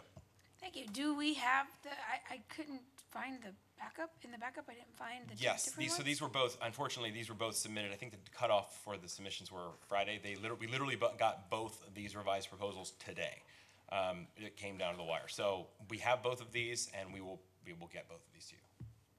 It's the scope of work is the scope that was presented in the backup material. That's correct, yes. They're The scope of matching work that. is the That was same, the and we direction. have- And all you have to do is show that to me, and then I 100%. can just make a vote. So I guess it's kind of frustrating when we're waiting to take a vote, and could easily be, let's just move forward.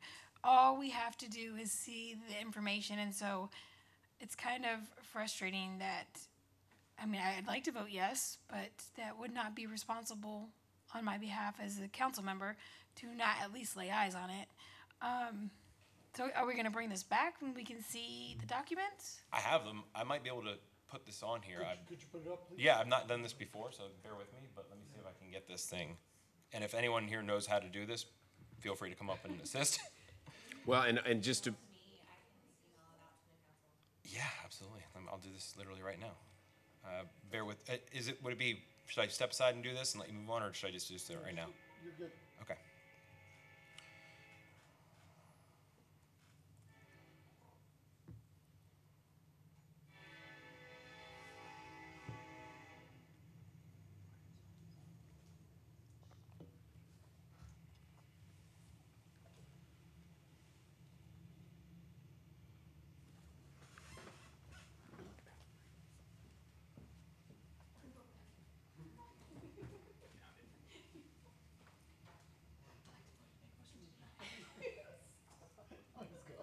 What are you saying over there?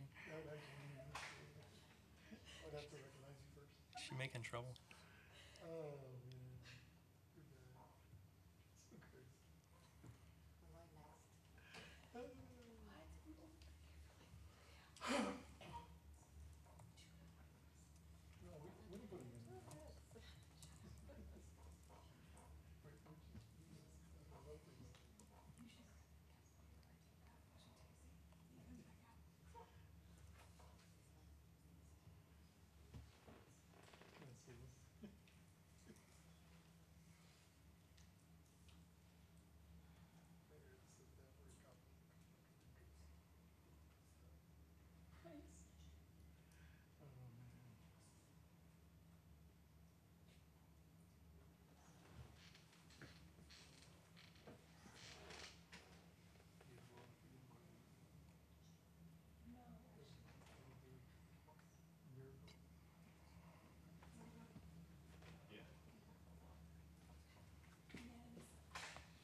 ready to go.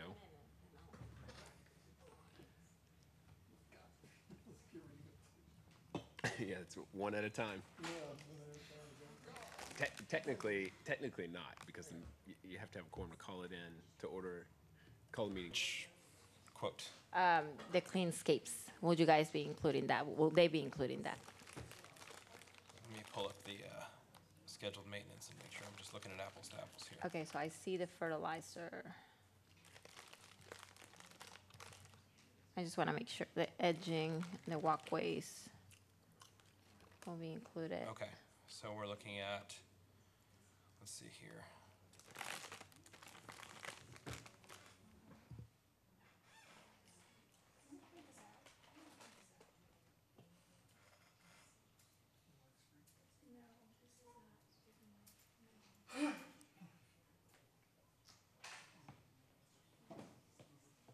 Yeah, so full service trip, cut edge and trim entire property. Okay. Per trip to do that. Can I make a motion? Is it okay if I do it, because I want to direct the funds to come out of TERS too? Okay. I guess you said to wait. I'd like to make a motion to approve the Cleanscapes bid as presented by Mr. Harding, and to direct staff to bring to fund this project using revenues from TERS 2 as budgeted. Second. Motion by the mayor, seconded by Councilmember Parsley. Is there discussion on the motion? So this is the schedule. There's another email I sent you with 2 attachments, and those are the 2 proposals. And I'll just show but those 2 schedules are essentially mirrors of one another in terms of what they,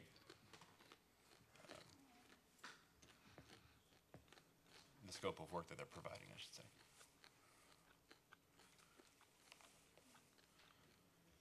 Okay, so one's for 54,000, one's for 60?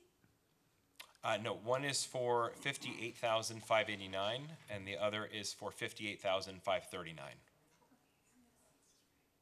Yeah, so the 60 you had previously was a different proposal. So they both provided revised proposals.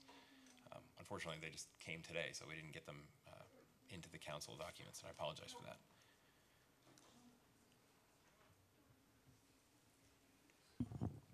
Okay, so this is the one we're looking at from Brightview for a total of 58,589.40. You can see the 2 line items that equal that amount.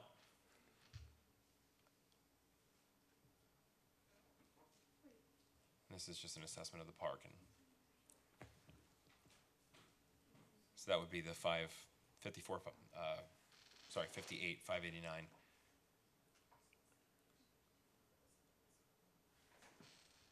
And then the other was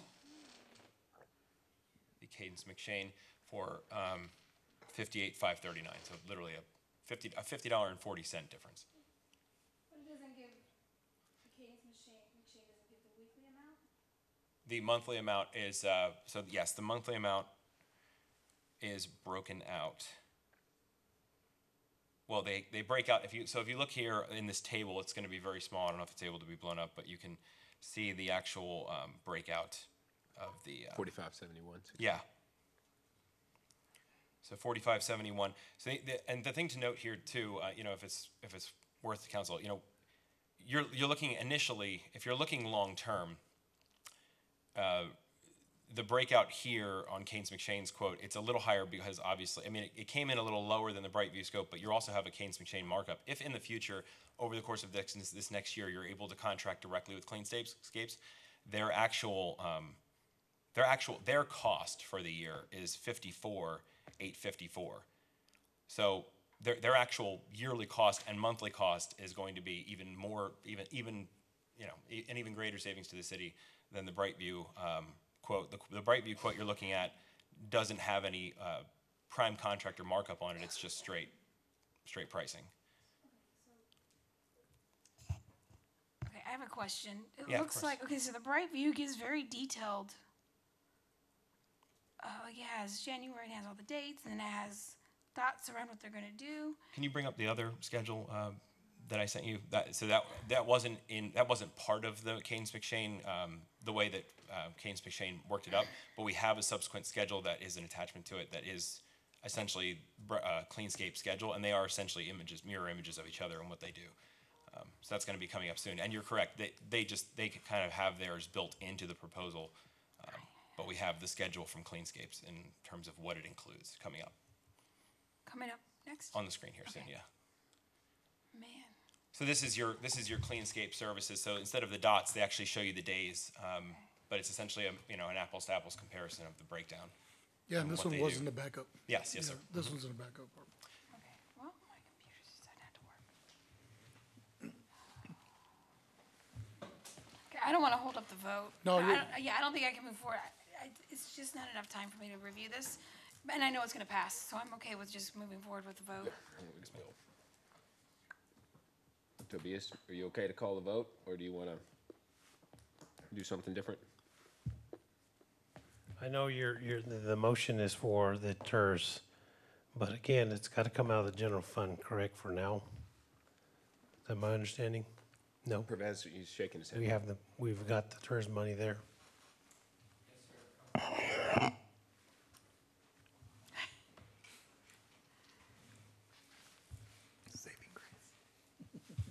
Mayor and Council, for the record, I'm Pervez Mohi, City's Director of Finance. To answer your question, Council Member, the funds that will pay the invoice, whichever contractor you pick, will come from TERS number 2, not general fund. So how did TERS number 2 get any money if there was no businesses or anything generating tax revenue? TERS number 2 is within Plum Creek area, so we're collecting revenues. We have been collecting revenues since TERS 2 was created.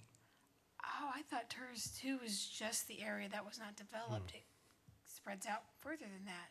Yes. Okay. Thank you. And the county is also contributing. Okay. Thank you. So Leon, Perez, so just real quick, so the 58,000 would actually be coming from county and city captured taxes from the TERS, correct? Yes, sir. So the city portion really isn't. It's half of that. It's half of that. Yes, sir. Okay, that's great. Thank you.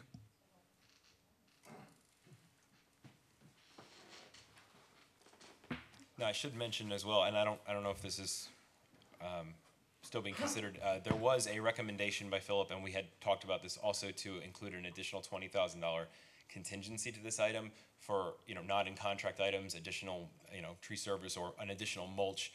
That is at the city's discretion if you want to do that at this time, but this will cover your 1-year maintenance for sure. It's just up to you whether or not you want to provide that contingency. And Philip, I don't know if you want to speak to that more. You can certainly if you're still on with me. I am. So, I mean, this park represents many millions of dollars of investment. And deferred maintenance and the inability to be able to react to problems with the landscape are really a way to quickly lose control of what's going on the site. And there's lots of different examples of this, but one of the main problems or breakdowns that I encounter with maintenance is the duration or the lack of ability to act quickly to resolve problems. So ongoing issues related to squirrels chewing up irrigation lines, fungus attacking turf grass, plant replacement, decompaction after events, all of these things, sort of aquatic issues that are unexpected, or a big storm that comes in and you've got to clean extra things. All of these things start to kind of add up on a monthly basis.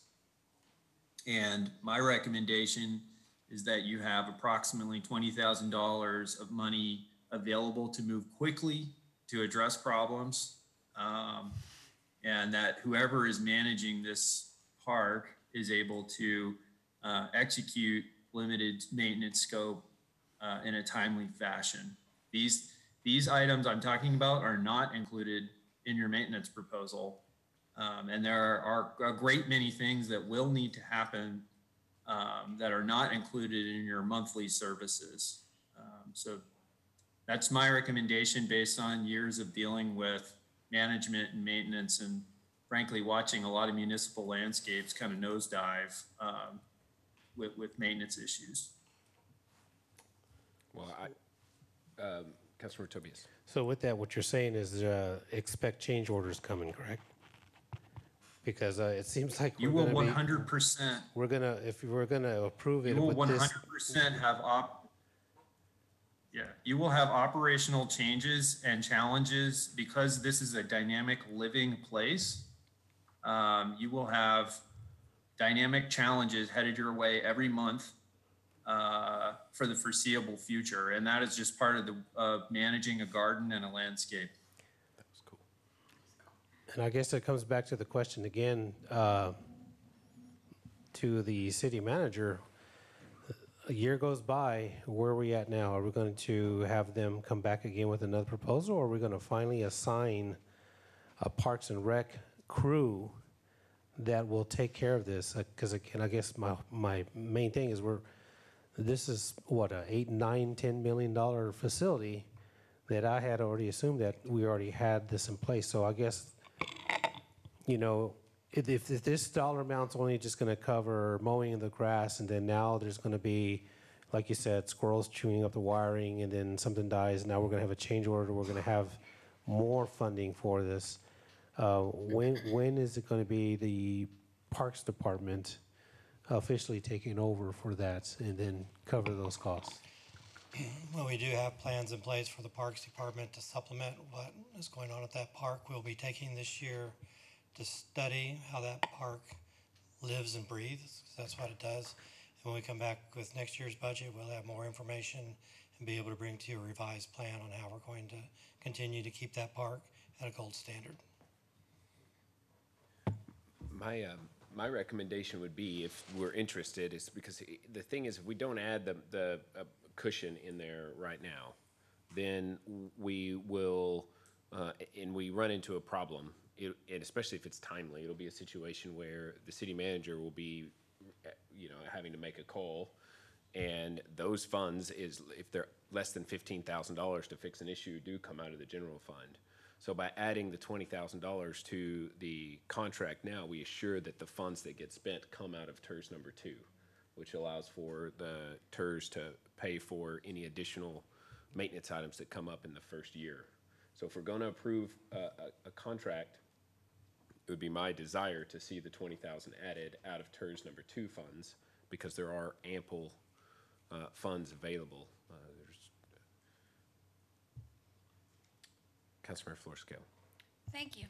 I don't know if anyone's ever gone to like Best Buy and bought a brand new iPod, and they're like, hey, do you want a warranty on that? And you're like, not really. And I'm having a really hard time already spending the $50,000. I have full faith in our Parks Department, just the way they are right now. And if there was an emergency, I think they could handle it. I think we're just going to have to throw ourselves into that situation. I'm okay with approving the 1 year, and that's pushing it. So I find it extremely difficult to add another $20,000. And I'm going to be honest, if there is a change order or if there is an emergency, I would like to know about it instead of having that contingency. Just to keep in the know, I would like to know how much this whole park is going to cost us for the first year, so we can rightly prepare for the next year. And so there's no way I'm going to vote for the $20,000. But without it, you would support the landscape contract? Well, I want to add too, and it's probably different pots of money, but it is worth noting because we are extremely close to substantial completion on this park, and at this point, I can all but, I never like to give guarantees, but I'm quite certain that we are not going to be seeing additional change orders at this point. You are expected to get just over $35,000 in contingency back off this project that has not been spent. So whatever pot that ends up in, but just to be aware that there is some money in a pot. Obviously, it's not enough to cover the entire maintenance, which is why we're presenting before council. But I just wanted you to be aware that there is money that is going to be returned to from the project back to the city, just over $35,000 at this point. Just something to be aware of so that you're, kind of, if that helps count the cost. No. Mayor Pro Tem. Got it. So I just want to get this clear. So if we added so right now, we're looking at about $60,000. $30,000 would be the city's portion of that $60,000 maintenance. If we did the $20,000, we'd probably be looking at another $10,000 on the city. So the city would be $40,000 out of the TERS, correct, Jerry? Correct. Okay, so we would be in it for $40,000, but if we don't do the $20,000, then the city's on the hook, not the TERS, the city general fund is on the hook for $15,000 if we get those cost repairs, right? Right. Okay. And there are maintenance items that are still outside the scope of what our staff can do from a labor standpoint. It could just be like a busted sprinkler, this, that, or the other, and we have to spend money. So I really do, it's a much smarter financial decision to add the 20,000 in here from the standpoint of keeping the burden out completely away from the general fund. But that's just, doesn't matter. We'll have to fix the issue no matter what. So, Councilmember Parsley. Thank you. So you're showing me here the quote, right, with everything that entitles. When you go to a bakery and you ask for a wedding cake, because I used to be a baker, I give a quote. Whether I messed up the cake, that's on me. So because we have a warranty, right, and if we approve this, we already have the warranty. We don't need the other 20,000. It should be covering here. You're laying out the scope of the services that is going to be offered. They're going to be offered, and that's it. I don't know where the other 20,000. I will not go for the other 20,000. Okay. Well, I think we've got it clear at this point. So, is there any further discussion? Mayor, we got a motion and we got a second. All right. All those in favor say aye. Aye. All opposed? Nay. Motion carries 4-1. Next up, agenda item number 6: discussion and possible action of employment retainment issues. Councilmember Flores-Cale. Thank you very much. All right, so the city's practice of asking employees to quit or resign in lieu of termination has created a great cause of concern in retaining employees. The city should never place an employee in the position to quit or be fired. I'd like to open a discussion regarding the city's personal improvement plan, which is a PIP, the grievance process. And before I begin, I have questions regarding section 7.03, termination, interview, and final pay. So if we could, I think at one point we're going to need Paige to answer one of these questions. But if we could have the HR director come up here. So, I thought that your post was going to be in regards to incentivizing retaining employees as they were. That was the context. No. So what you're talking about are pretty pointed Just actions- personnel issues. It's just retaining employees. That was my whole, for whatever reason, there's a huge current turnover rate, and so I'm trying to figure out where along the line in the policy that we as council need to review, or at least, Right, but you're speaking to termination you're speaking to resignation in lieu of termination and citing specifics or making comments towards specific situations. We can't use that as a basis of discussion. I was talking about what brought this to my attention. So if it wasn't for that, I would not have looked at the policy, right? So I went and I looked at a couple resignation letters, trying to figure out how we can retain the staff. And it came to my attention on several occasions that people were actually it was told to us that they were going to be leaving and they wanted to leave, but in actuality, after reading their resignation letters, they were asked to leave. And so, how do we retain those employees? Right.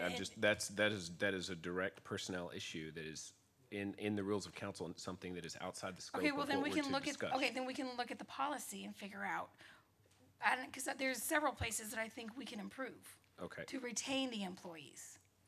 So the first one was going to be why I had questions. I think one is illegal, and it has to do with final pay. So if Paige wants to go ahead and chime in, I would appreciate that.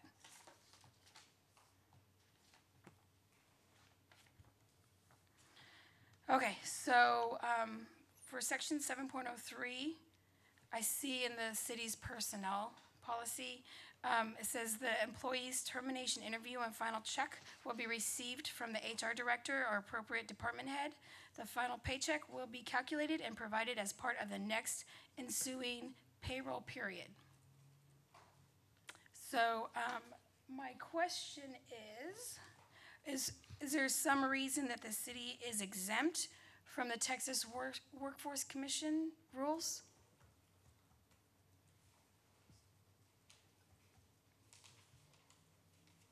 No, I mean, Okay. that's a broad question, and the answer is generally no. Okay, so according to the Texas Workforce Commission, the final pay, it says, finally, the Texas payday law regulates the timing of the final paycheck in section 61.014. If an employee is laid off, discharged, fired, or otherwise involuntarily separated from employment, the final pay is due within 6 calendar days of the discharge. So all I want is that needs to be updated for one in the policy because, and I just happened to skim through that and realize it. So we should not be holding, if someone gets paid on a payday, the city should not be holding that check for an additional 2 weeks, according to the policy. Regardless of what we do, the policy states that we hold it until the next ensuing payroll period. So I don't know if Paige or, I don't know who fixes that. But for legal reasons, that probably should be addressed. Sandra Duran, Director of Human Resources for the City of Kyle. And I do want to say that anybody that is terminated gets paid within 3 days for their final paycheck. Okay, so can we update our policy to reflect that? We don't need to because it's the law, but we could. Right, yeah. Well, if it's the law, then even more reason that it should be in our policy. Right, but you're implying that it didn't happen. No, I'm not applying that at all. I'm just saying, skimming through this. No, you directly just implied that we wait 2 weeks if there's a termination. Well, it says you can. The policy says you can. Do you see how that's conflicting? No, can you repeat the policy that you read? Sure. Where it says that? So it is under termination, termination interview. The employee's termination interview and final paycheck will be received from the HR director or appropriate department head. The final check will be calculated and provided as part of the next ensuing payroll period. Yeah, what the policy is talking about is an exit interview. We do an exit interview on people that leave the city, so we can get feedback on what they thought about the employment, benefits, their supervisor, the performance review evaluations, etc. So that is what it's talking about when it talks about exit interview. Well, it says the final paycheck will be calculated and provided as part of the next ensuing payroll. That doesn't even talk about the interview. Correct. So we pay everybody accordingly. I don't understand. Accordingly to the policy? Accordingly, every pay period, they get paid every other Friday. Right, but the final check should be different. And it states the final check will be calculated and provided as part of the next ensuing payroll period. Correct. So they are paid on the next pay period. Right, but that's not what TWC. TWC says if someone is let go, is fired, they need to get paid within 3 to 6 days at the latest. Right, and this is under termination. Termination there just means separation of the city, not termination in bad terms. Okay, I disagree, but that's, okay, so. So all our terminations on our system, that's what they're called, terminations. It just means separation from the city. Well, no, I mean, technically separation is different than termination. That's not the vocabulary that we use currently. Termination is everybody that separates from the city. And is that in the policy as well? Like there should be definitions, is there? It's just an HR vocabulary. I mean, it's all the. Well, unfortunately, this is for the whole city and the employees. So I want to make sure that they understand that as well. I don't want a policy ever with the city where it's that department that understands it.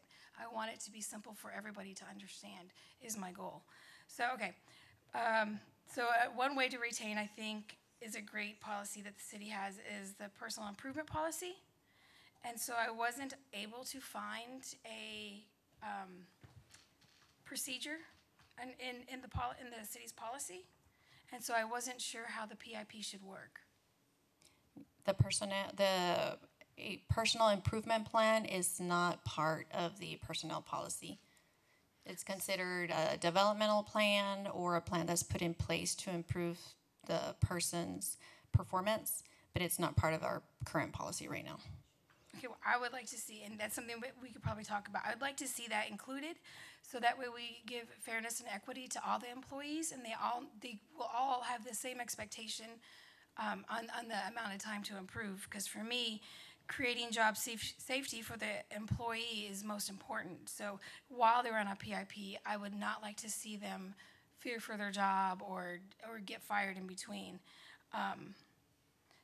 During the PIP, I also think it's important to provide the effort to allow the employees the opportunity to correct performance issues. I would hate to see a PIP that says you have 30 days and then we fire them within 2 weeks. So I'm making sure that we're doing that. And I am going to eventually make a motion to have a PIP policy, so we are all aware and have the same expectations. Section 9.01, the grievance process. I found that especially upsetting. So there are 4 steps. Step number 1 is an employee to an immediate supervisor, and then after that, they could grieve from an employee to a department head. Step 3 is an employee to an HR director. Step 4 is an employee to a city manager, which I think those are great. I think every employee should have that opportunity. However, directors don't have the same steps. Directors only have HR director and then city manager. They should have the same steps. So I would still, me as an HR director, will grieve to my supervisor and then forward. So the a director, say a director of planning, who's their immediate supervisor? Currently, it would be an ACM. Correct. So that's all, but they can go to the ACM and then to the city manager? They can go to their direct supervisor and then to the HR director and then the city manager. Okay, so they have 3 steps instead of 4. Correct. Okay. So, and I know unless the grievance is about the city manager, they have 1 less step. So I would also like to see, to hopefully be able to retain these employees, maybe Section 905 spread out a little bit more to include council.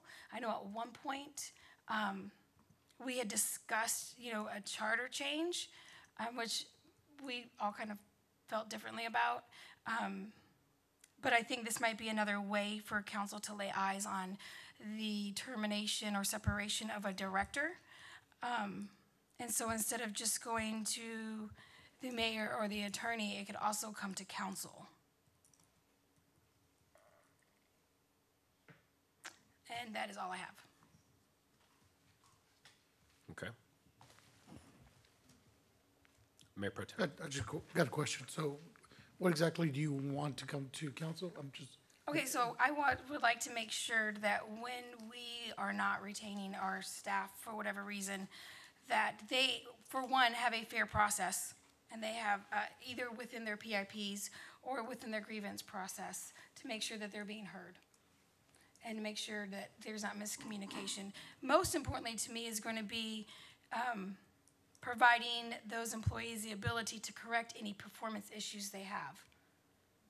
And that's here in section 9.05, I'm looking at it right now. So it states grievances against the city manager regarding discrimination, sexual harassment, or violation of civil rights may be made to the mayor or city attorney. So correct. That's only the city manager, though. Okay. So again, if you look at the grievance process for a normal employee, okay. That's not a director, there's 4 steps. However, for a director, there's only 3 steps because they have less. I would assume for an ACM, there'd only be 2 steps. Right. Yeah. But that's. But they should still have a chance to. I mean, say they're an ACM wants to complain about their city manager, then they have the ability to go to the mayor or to an attorney. Whereas other people don't have that opportunity.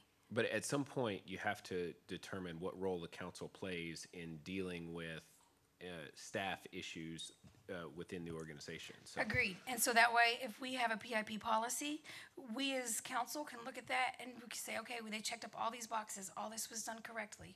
It has nothing to do with the employee themselves and everything to do with retaining that employee and making sure policies and procedures were followed, and that's it. okay, but you're adding a policy and then saying you want to make sure that that policy that you added is followed. If that policy wasn't there, then no policy may or may not have been violated. So you're just advocating for a PIP policy to be, sort of cemented into the termination process. Correct. And I also want to see, I want them to know, I want the employees to know what the process is. If it's different for everybody. I mean, I don't understand why you would give somebody 15 days for improvement and somebody else 5 days for improvement and somebody else 30 days. And I'm not saying that's what happened. I'm just saying without a policy, it's hard to define and make sure everybody is treated the same.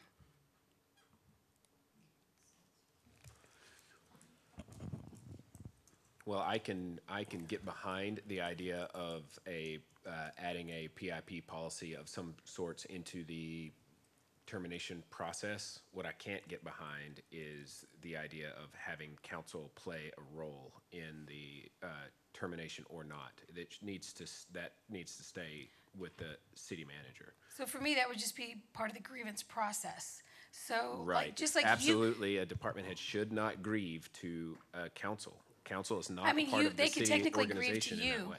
if they wanted. I mean, if they wanted to take it a step up, the policy allows for that. And they can also grieve to the attorney. But so why can't they grieve and talk to the rest of us? An ACM can. You're saying you want department heads to be able to grieve to A the director council. can too. And essentially, I think so can an employee. Yeah.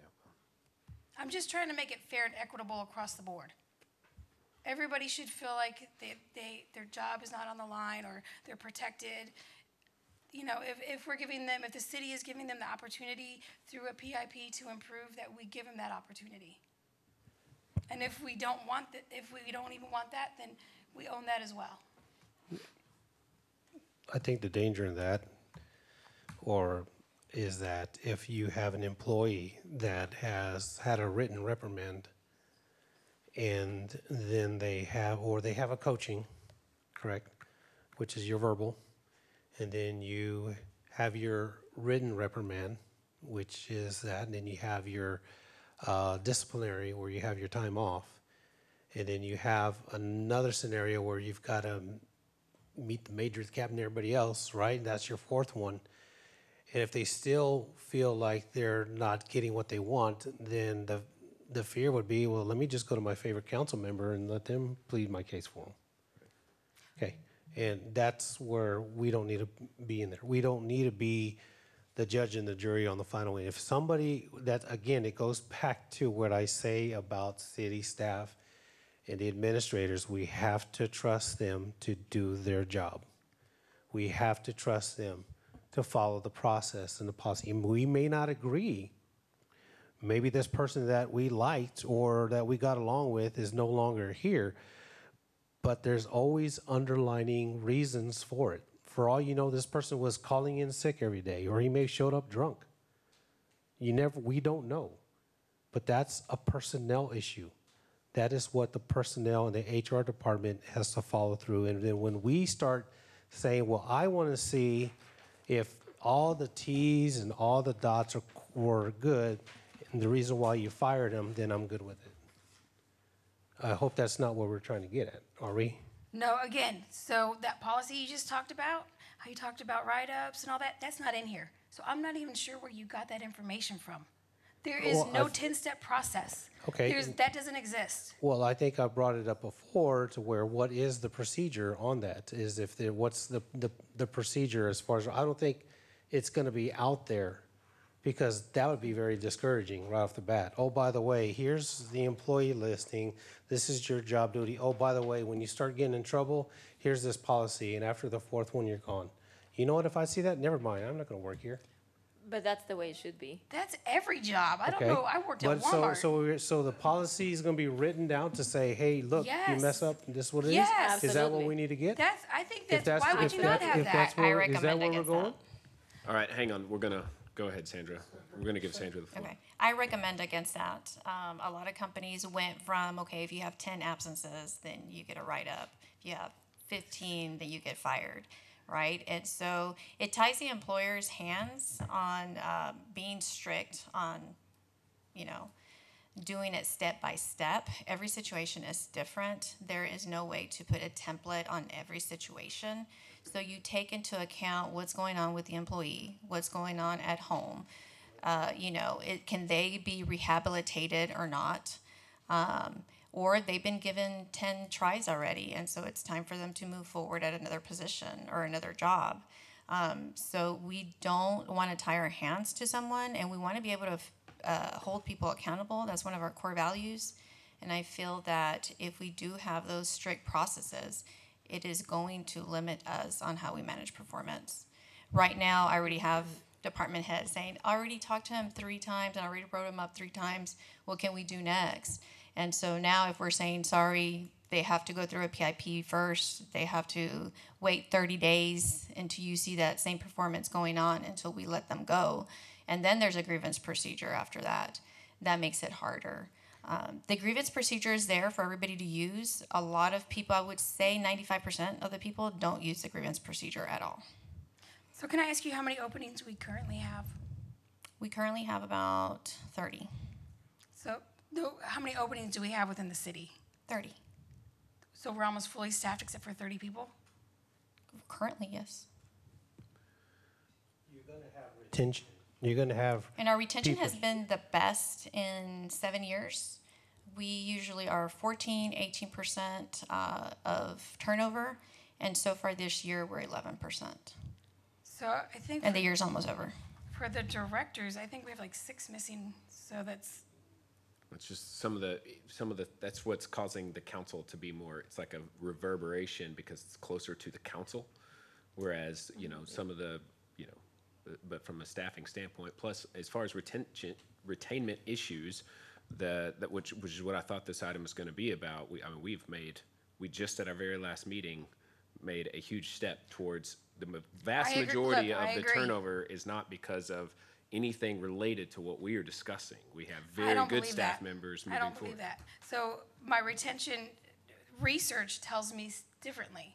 Your conversations with the agreed. No, I went to HR and I read some resignation letters. Okay. And so my concern was real. I was like, okay, how do we keep this staff? And it's not just money either. It's also making sure, because people have left for less money.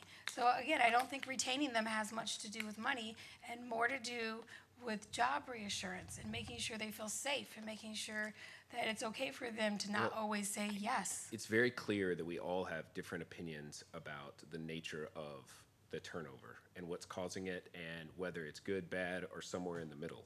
But you've made this case now multiple times about adding this, so I would just say let's make motions and votes. Okay, I'd like to make a motion to create a personal improvement procedure for the city's policy handbook or personnel handbook. Second. Motion by Councilmember Flores-Cale, seconded by Councilmember Parsley. Is there discussion on the motion? Roll call vote. Go ahead, Mayor Pro Tem. Yeah, I just wanted to see what this PIP would look like. I know we've had quite a bit of a discussion on it. I guess one thing that I worry about it is that we're more involved in this now, this process. And if we're more involved with the process, it does worry me a little bit as a council member. Already getting blown up about how much time we spend here in the city doing extra work. I think of myself, already, on a lot of the committees and a lot of the other stuff that's going on with the projects as well. And I just wonder, where does council draw the line? I think there's concessions throughout the public that maybe we're too involved. And I guess that's what worries me right now. I don't know. I think we're too involved with economic development, but I'm not sure that we're too involved with making sure policies and procedures are not only followed, but that they're also created to protect the people that run our city. All right, we're going back and forth, so we're gonna start calling for votes if we're not, if we keep going on this, so. Roll call vote. Tobias, Nay. Parsley, Aye. Flores-Cale, Yes. Bradshaw is absent. Rizzo, Nay. Mitchell, Nay. Motion fails 2-5. Do you have any other motions you want to make? No, thank you. All right. Motion to adjourn. Second. All right, we are adjourned.